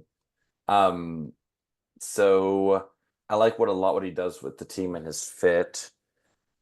Um, I want to put him in the B tier, maybe behind, maybe in front of Wendell Carter Jr. Interesting, interesting. I was thinking about like, is he better than all these players? In the B Um, tier. I was looking at the C tier, and I was like, is he better than all these guys? I guess so. It's tough because he's so limited on offense. He can't do anything. He can screen, That's dunk, true. and that's about it. So that limits him. But like you mentioned, the defense is great. I have a soft spot for passion, so Russell Westbrook's one of my favorite players of all time because the guy's always going 100% regardless, which is Yeah. awesome. Gafford, getting those blocks in the playoffs and then like screaming on the sidelines is like you love to see that. Okay, Um, let me suggest this. okay, Front of C I'm listening. tier, Vucevic D tier. Oh, Vucevic demoted. Perfect. Just what I wanted. Yeah, Um, what do you think? How do you feel about that? yeah, that's fine. That's fine. I could see a case for him being better than Wendell Carter too. I Yeah, mean, exactly. It can be, it's circumstantial. I mean, Draymond is so important, like he's integral, but it's like he's 6'6". as an individual, it's like, Yeah, he's really, it's really part of tough. the system, I guess. Yeah, And these guys bring so many different things to their teams. absolutely. Yeah, this is reminding me how hard it is. Like, I never think about how difficult it is when you think about the teams and like where these players fit. Yeah, But it's also a part of the fun, you know? yeah, We got a couple more. We got some big names still we haven't talked about. yeah. Like this one right here. Uh, Yeah. Oh, I know you're going for. Are you gonna get it? Oh, Edris Bam Adebayo. that's who you meant, right? That is who I meant. The other Yeah, I guy for figured. the Yeah. for the top five slot. Man, I love Bam. He's been great since he's been in the league. Olympian, champion, gold medalist. He's not a champion. I don't know why he's a champion. Well, he's a gold medalist. Gold medalist, yeah. I think that's kind of what I meant. No, he's Yeah. great. He is undersized. It's important, but he's so versatile defensively. He is the exact opposite of what I was talking about with Zach Edey. If you get a pick and roll with an elite point guard and Bam switches, like he'll hold up. Yeah. He'll do his part, I think, which is really great because that's so frequent in today's NBA. So many skilled players at ball handling and stuff that you need your guys to be able to stay on the floor, and that's why a lot of people just become kind of like mismatch hunt, like Trey Young, for example. Like he just Yeah. can't do it. So they just mismatch hunt him over and over and over. And that happens a lot with centers. I think back to Rudy Gobert, four-time defensive player of the year, getting Terrence Mann in game seven of the playoffs a couple of years ago. Right. And Bam is not that guy. He's the exact opposite. He also contributes the Sabonis thing where he's running offense from kind of like the elbow. Yeah. Not quite to Sabonis's level. I think Sabonis is better at it, but um Bam does a lot of handoffs with, Duncan Robinson, Tyler Hero, etc. Yeah. He can also do the short roll. He can run to the rim. He can dunk. He has started shooting a little bit, which is Mm-hmm. interesting. He was already kind of a short shooter, maybe a little mid-range shooter, but now he's starting to expand a little bit. He showed in the Olympics. I'm very excited to see if that'll translate into this season. Um, but I really like Bam. I think he is. Oh, it's tough. I would say I'd probably put him above Sabonis in the A tier. Okay. Crush your You hopes and know, dreams. no. I was thinking that too, but mostly because of the defense that The he defense brings. is huge. I think what brings me back to that is that defense will always win a championship over playmaking. If you kind of think about it. Yeah, Um, and the Sabonis deserve to be like where he is, absolutely. But Bam, I mean, Bam's been in the conference final. He's been in the finals twice. right. So obviously they're doing something right, An and I think integral he's part of those a huge teams. part of that. Yeah. So I think behind Wimby is totally fine. Yeah. But my heart will always be with Uh, Domantas Sabonis. of course, as it should be. Never No one doubt it. can fault you for that, I think. Absolutely not. All right, All Final right. five Final teams here. five. All right, let's talk about my favorite past Laker, I was gonna say, Lakers legend, Ivica Ivica Zubac. Ivica Zubac. So Ivica Zubac is a very good NBA player. Does everything that we mentioned before. Very good defender, very good on the pick and roll. Doesn't pop, can't shoot, but he is once he kind of goes downhill, he gets the ball, he'll dunk it, he'll make it, he'll get fouled. He's very good at what he does. I've seen a lot of him playing because of going to a lot of the Clippers games. I think He he's can a turn very good into player. a low rebounding machine himself sometimes. Absolutely. And he has many double doubles himself. And going to Clippers games, he's one of the better players I like to watch because he's very good at what he does. And he plays with a passion as well, you can see. Yeah. Um, I probably want to put him on the back of B tier. Yeah, it's pretty much what I was thinking. I think Yeah. Zubac is very underrated for what he Yeah. does. I think he's just kind of better each year, despite the kind of revolving door of players going through the Clippers roster. Yeah. Kawhi been injured a lot. Paul George is here and there as well. Of course, now not on the team anymore. But they've Hmm. had so many different role players, and I feel like Zubac has been just the steady guy at center for them. Fighting down low, getting rebounds, drawing fouls. I know was Yeah. big for him in the playoffs. So he almost who did they play? The Mavericks? He almost feel Yeah. like he almost won a couple games for them down there, just kind of Yep. bullying with his big size. And getting Um, second chance opportunities is a big thing that he does yeah, too. Yeah. and he does suffer a little from the slow-footedness. You get him out in the perimeter, you can probably dance with him and shoot over him or whatever. But I think he has adjusted well over the year. I'm definitely fine with backup beach here. I think this fits well for him. I'm sure we'll get Yeah. down and look at some of the rearranging. I just feel like the grouping of players is so strange. Like I'm like this guy and this guy are next to each other, but for like totally different reasons. Yeah. It's I kind of kind of throwing find me that off. fun. But yeah. But yeah, Here we go. Last I four. like Zoo. My favorite Clipper probably. Yeah, I guess now absolutely. that Westbrook isn't there. I mean, I like Kawhi a lot too, but it's just, Yeah, wow. if you're not on the court playing, it's like Ha, I'm still working on that soundboard, by the way. I'm trying to ha. figure that out. It's definitely gonna be on there, don't worry. The pod soundboard. I'm looking Dude, forward to it. I know you can't wait. I also can't wait to talk about the Sun starting center Yusuf Nurkic. One of the Yes. two F tier appearances last year, which is really big. I didn't know he hated them that much. We Um, don't. Oh my God. Nurkic is fine. He's like a center, except he doesn't do anything that you want him to do, and takes silly hook shots And and he's slow. and That's doesn't my biggest thing. F tier. I don't like Yusuf Nurkic. I don't get it. I don't see it. Like he's like he's supposed to be like a Valanciunas or like a Zubac. He's just worse. Yeah. It's- Um, He's just not as good at it. I agree. The one thing I will say about him that he's very good at getting rebounds. But the thing is Rebounds. like that's one thing. He's not like an That's incredible defender. He's an incredible like pick setter. He doesn't space the floor. Um, he's a big body down low, and just because of that, he's gonna get rebounds. right. There you go. So yeah, I think F tier, but I would probably say in front of Zach Edey. But I don't know. What about you? Back What to would you? back Yusuf Nurkic F tier appearances. Most hated player on our pod.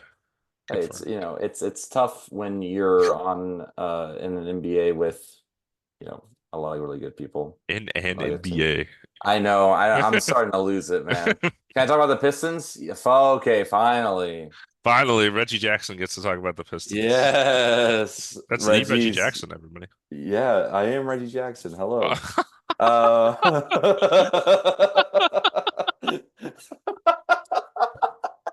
Uh, I am Reggie Jackson. Hello.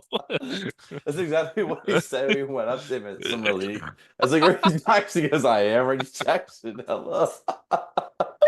Oh my We're goodness. losing it. Oh, It's midnight um, here in yeah, y'all can Austin. tell it's getting late. Jalen Duren. Is that who's gonna start? You Yeah, think yeah, it's yeah. center? Yeah. All right, cool. I like Jalen Duren a lot. He's a very good rebounder. I'm just repeating Yeah. myself. We've said the same thing 50 times. This is the Great most boring rebounder. podcast ever. Plays with a passion. Very cool guy. We saw him talk at the Through the Wire recording at Summer League last year. Now in person.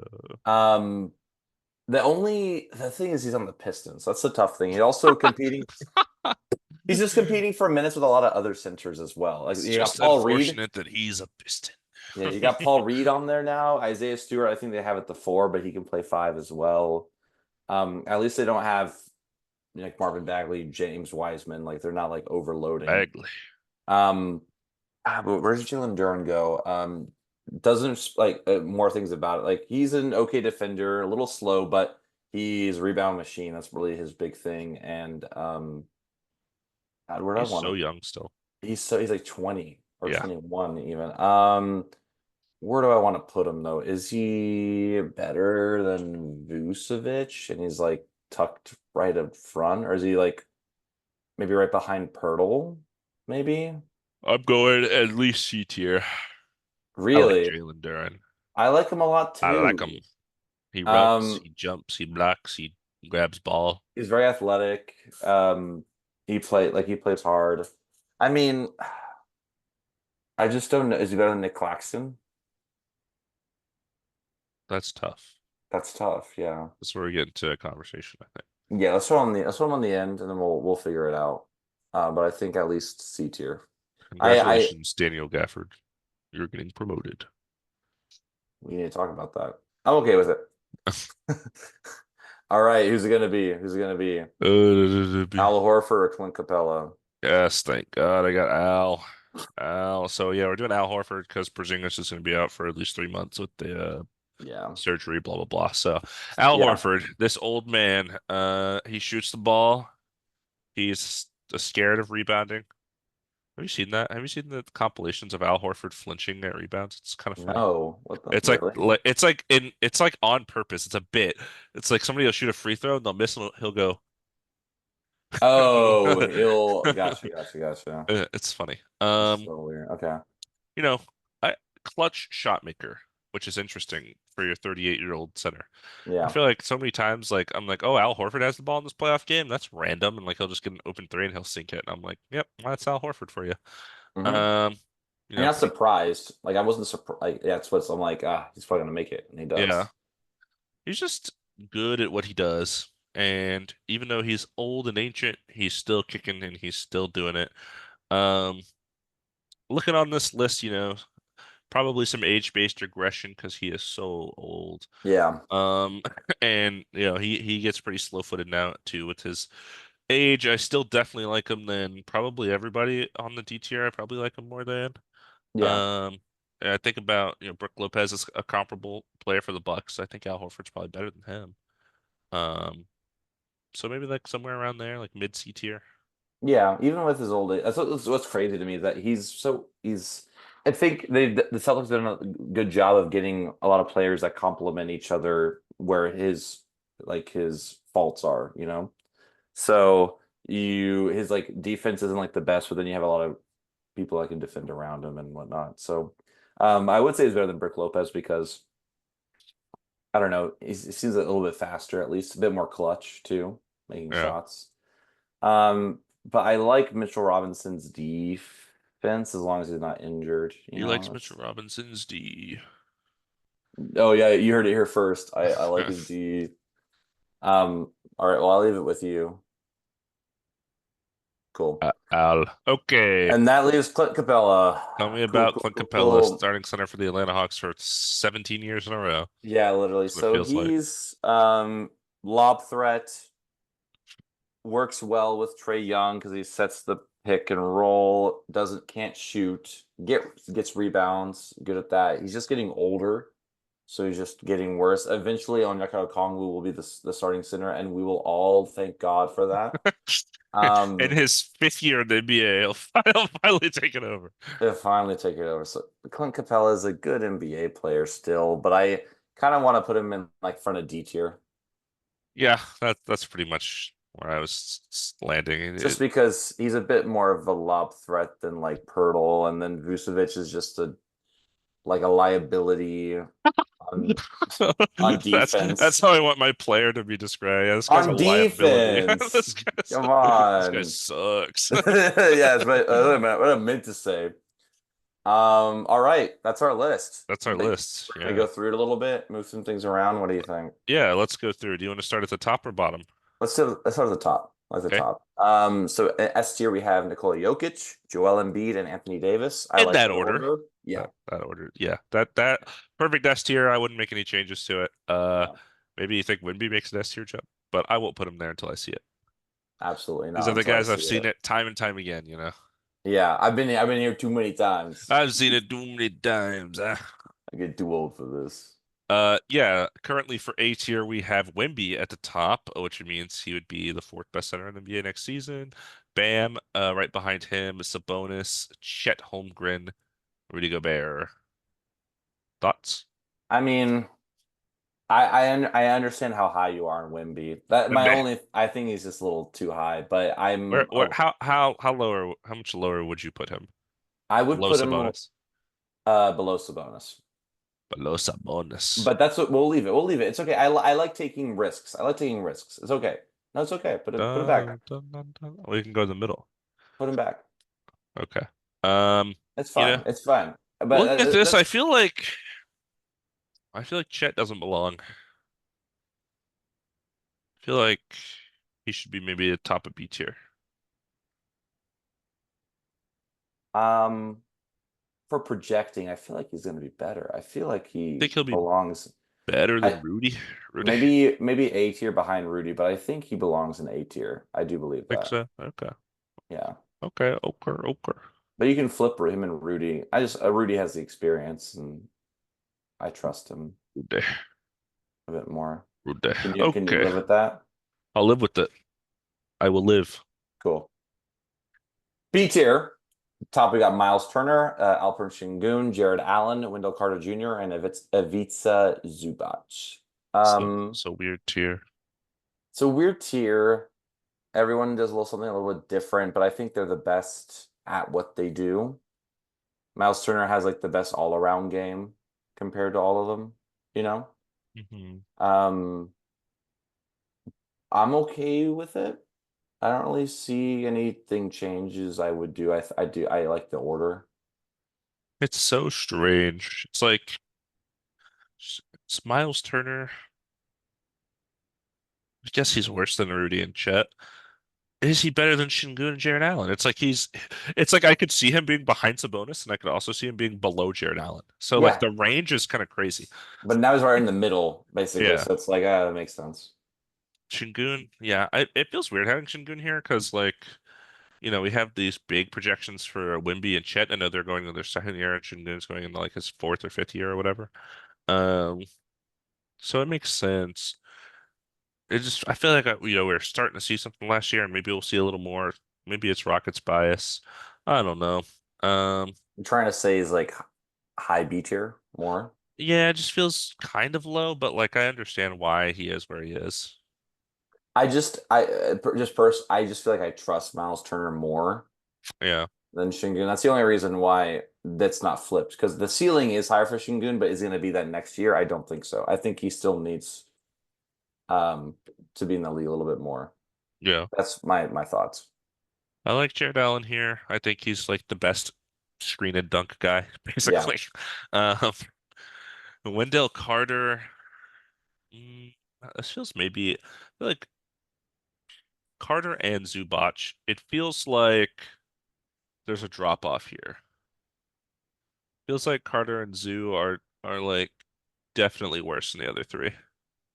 I agree, but they also don't belong in C tier. I I don't mean, we know. can we can we can heavy demote. We can drop them to C, drop some people from C to D.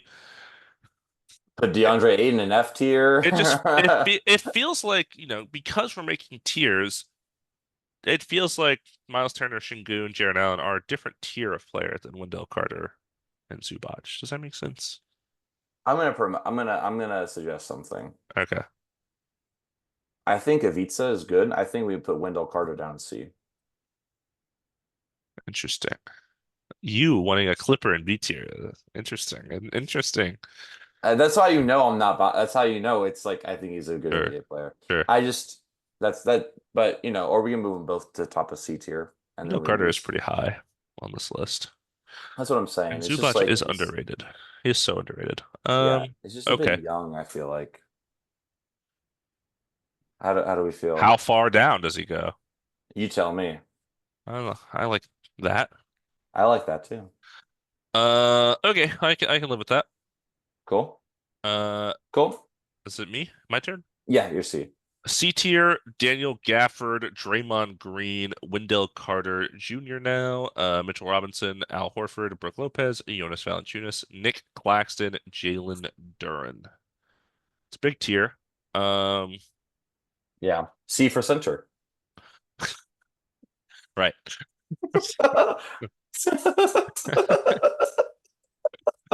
I'm trying to think, tiers of players, tiers of players. Is there anyone here that doesn't belong? Um, it's a tough question. I feel like I could see an argument for Gafford going higher. I could see an argument for Draymond even going higher just because he brings so many different versatile things to the Warriors, and he Yeah. he might be even more important this year with the absence of Clay. Yeah. Um, I kind of, as much as it pains me, I almost want to put Mitchell Robinson lower just because he's so not healthy all the time. Um, Can I suggest Draymond back a beacher? yeah, and that's not biased because we do not like Draymond on this podcast. We are not Draymond fans. No, no, not quite. Okay. Mitchell Robinson does have the question marks for me as well, but like, It's like Al and Brooke Lopez are so important to what their teams do. And like I know Mitchell Robinson is theoretically important, but like I've seen Al and Brooke be important, and I think they'll still be important even though they're old. Whereas Mitchell maybe Robinson, even behind, if he's injured, like even if they're running Precious Achiuwa or Julius Randle even at center, yeah, I still think they'll get it done with the other pieces they have in their roster. maybe throw him behind Brook Lopez. But yeah, Yeah, okay. This looks better to me. yeah, Um, I think I'm higher on Claxton and Duran in general, but I don't know. Like, I don't think I would put either of them out of the C tier. It's I guess Gafford is at the top of C tier because we just saw it in the playoffs, right. whereas these two are on really bad Eastern Conference teams. Um, so this is fine. C tier is fine. Yeah, I think it's always the hardest one because it is like There's only you so could many see it people. going, and it's also like there's potential you just don't know. Right. Um, D tier, ready? Yeah. D for Dom. D for Dom. We got Clint Capella at the top. Is it Nikola Vucevic? Yeah, Um, Jakob Pertl, Walker Kessler, Mark Williams, and DeAndre Ayton. dominating. Yeah. It's so funny because I feel like Vucevic is better than this, but he just hasn't done better. Like I feel like he should be better though, Mhm. especially what the Bulls gave up to get him. Um, is he better than Clint Capella? No, I think Clint Capella is so important to what the Bull or what the Hawks do with Trae Young and the pick and roll Yeah, and like that's so critical. Whereas like Vucevic is probably obviously more individually skilled, but like nothing he does helps his team win. right. That's They're the just issue. so mid. Yeah, it's so weird seeing DeAndre Ayton at the end, but it's like What are you do? And like in Portland, you should have all the opportunity in the world to go out there and show that you're that guy, and just that's just literally not you what have the happened. keys to just go off, and he just didn't, and it's so weird. Like I really Yeah. expected, and I was wrong about I expected, fringe all-star consideration DeAndre Ayton last year, and that's not what happened. And no, if it and I didn't happen doubt. last year, I don't see it happening this year. So Yeah, me either. So I think I'm cool with it. I think I'm cool with the way it is right now. yeah, you're fine with Pirtle and Kessler and Markey. Yeah, I think so. I understand why in that order they are that way. Like I feel like Walker Kessler has proven himself a bit more than Mark Williams, but they could be better. Pirtle is stable, like he's a good center. Yeah, Um, and DeAndre is Ayton, we talked about it. is Pirtle better Passionless. than Vucevic? I mean, again, like I guess I haven't watched enough to say that because I feel like this should be better, is what I'm saying. Like I don't Right, know right. at that point. All right. He shouldn't be, but maybe he is. I don't A know. F tier, we have Yusuf Nurkic making every appearance, Zach Edey, and Daniel Tice. Woo! Yeah, I'm okay with that. I mean, do I you want? want to I want to know that Daniel Tice is only an F tier because the Pelicans haven't done anything to get a A starting a center. starting center. That's only I don't want him to think that, like Daniel, we know you're listening. Daniel, come on, man. You get it, right? You get it. We don't hate you. But yeah, I'm cool with this. Yeah. Yeah. Um, Very Bill Curvish, like last time as well. yeah. I'm trying to think. Do I think Jalen Duren is better than Nicholas Claxton? Or could be better than Nicholas Claxton? Next Maybe. year. Yeah. Yeah. Do I want They to put will Nicholas Claxton in the D tier? Punishment for being on Brooklyn. yeah, as the best D tier player. I'm Right. not against that. It's done. Oh, that looks nice and even now. Ooh, I love that. I had a feeling. Um, Cool. Let's do it. I'm happy. Me NBA happy. center tiers 24, 25. Ooh, man, game. I've never written Buckets. that before. I Actually, why would I do that? Why would I not just put that at the start? Man, love how games. What? two D&D's NBA center tiers. I don't need a description. I don't think so either. Why did I make this title if it just saves as my image? Yeah, What's the point of making a title? Okay, I'll rename that later. sounds Anyways, good. But yeah, that's our center ranking. I'm very excited to see how it's going to end up at the end of the year. Um, we'll do power forwards next when I have time. yeah, whenever Dom decides he wants to talk to me, we'll do it. Yeah, I mean we got a season coming up soon, so we Yeah, gotta maybe we got to get rolling. maybe we can load up. We can maybe do some pre-recorded ones Yeah, too. yeah, yeah, We'll yeah, see. yeah. I Yeah. get some hours, whatever. Um, no, yeah, but it's been nice. It's been nice. Not too much has happened in the basketball world. But I'm very excited for basketball soon, and also watch WNBA. Maybe I'll try to catch some of that The soon W. too. Yeah. Um, but yeah, I think that's been our episode. I want to thank everybody for listening. If you made it this far, and This is um, basketball. we really appreciate it. And if you have any questions, let us know. Subscribe, like, share it, all of that I stopped stuff. listening after the intro. They stopped listening after we lost our minds laughing I at don't know if they after made we it that far, said, but that's I a am Reggie hilarious part. Jackson. Hello. I am Reggie Jackson. Hello. Reggie, we know you're listening. Be our guest. Be our guest. We'll talk about Be whatever our you want, guest. Reggie. I'll wear your jersey. I'll wear your jersey I'll wear again. your hat that you signed. I'll wear it too. Yeah. Yeah. You take the shot. Reggie Jackson fan pod. That's what we're gonna rename We're this gonna podcast. please, please. That would make me so happy. All right, he's taking the shot Eh, and he's lining up and he's gonna toss it. I've seen worse. I've eh. seen worse shots. I didn't hit the Damon, ceiling. Always positive. exactly. Damon missed, but it's okay. Always do. Because this podcast didn't miss. I haven't made this shot since like episode 6. Remember, I made 2 shots in like the first Yeah, five and I episodes. remember when I bet against you, and I'll never do that again, my friend. Oh, well, Oh, that's the don't neon knock, sign that just got don't knock smacked. that.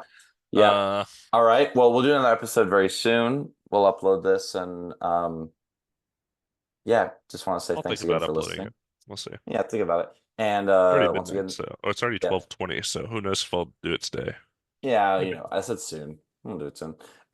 Once again, this has been Two Man Game with Damon and Dom. Buckets.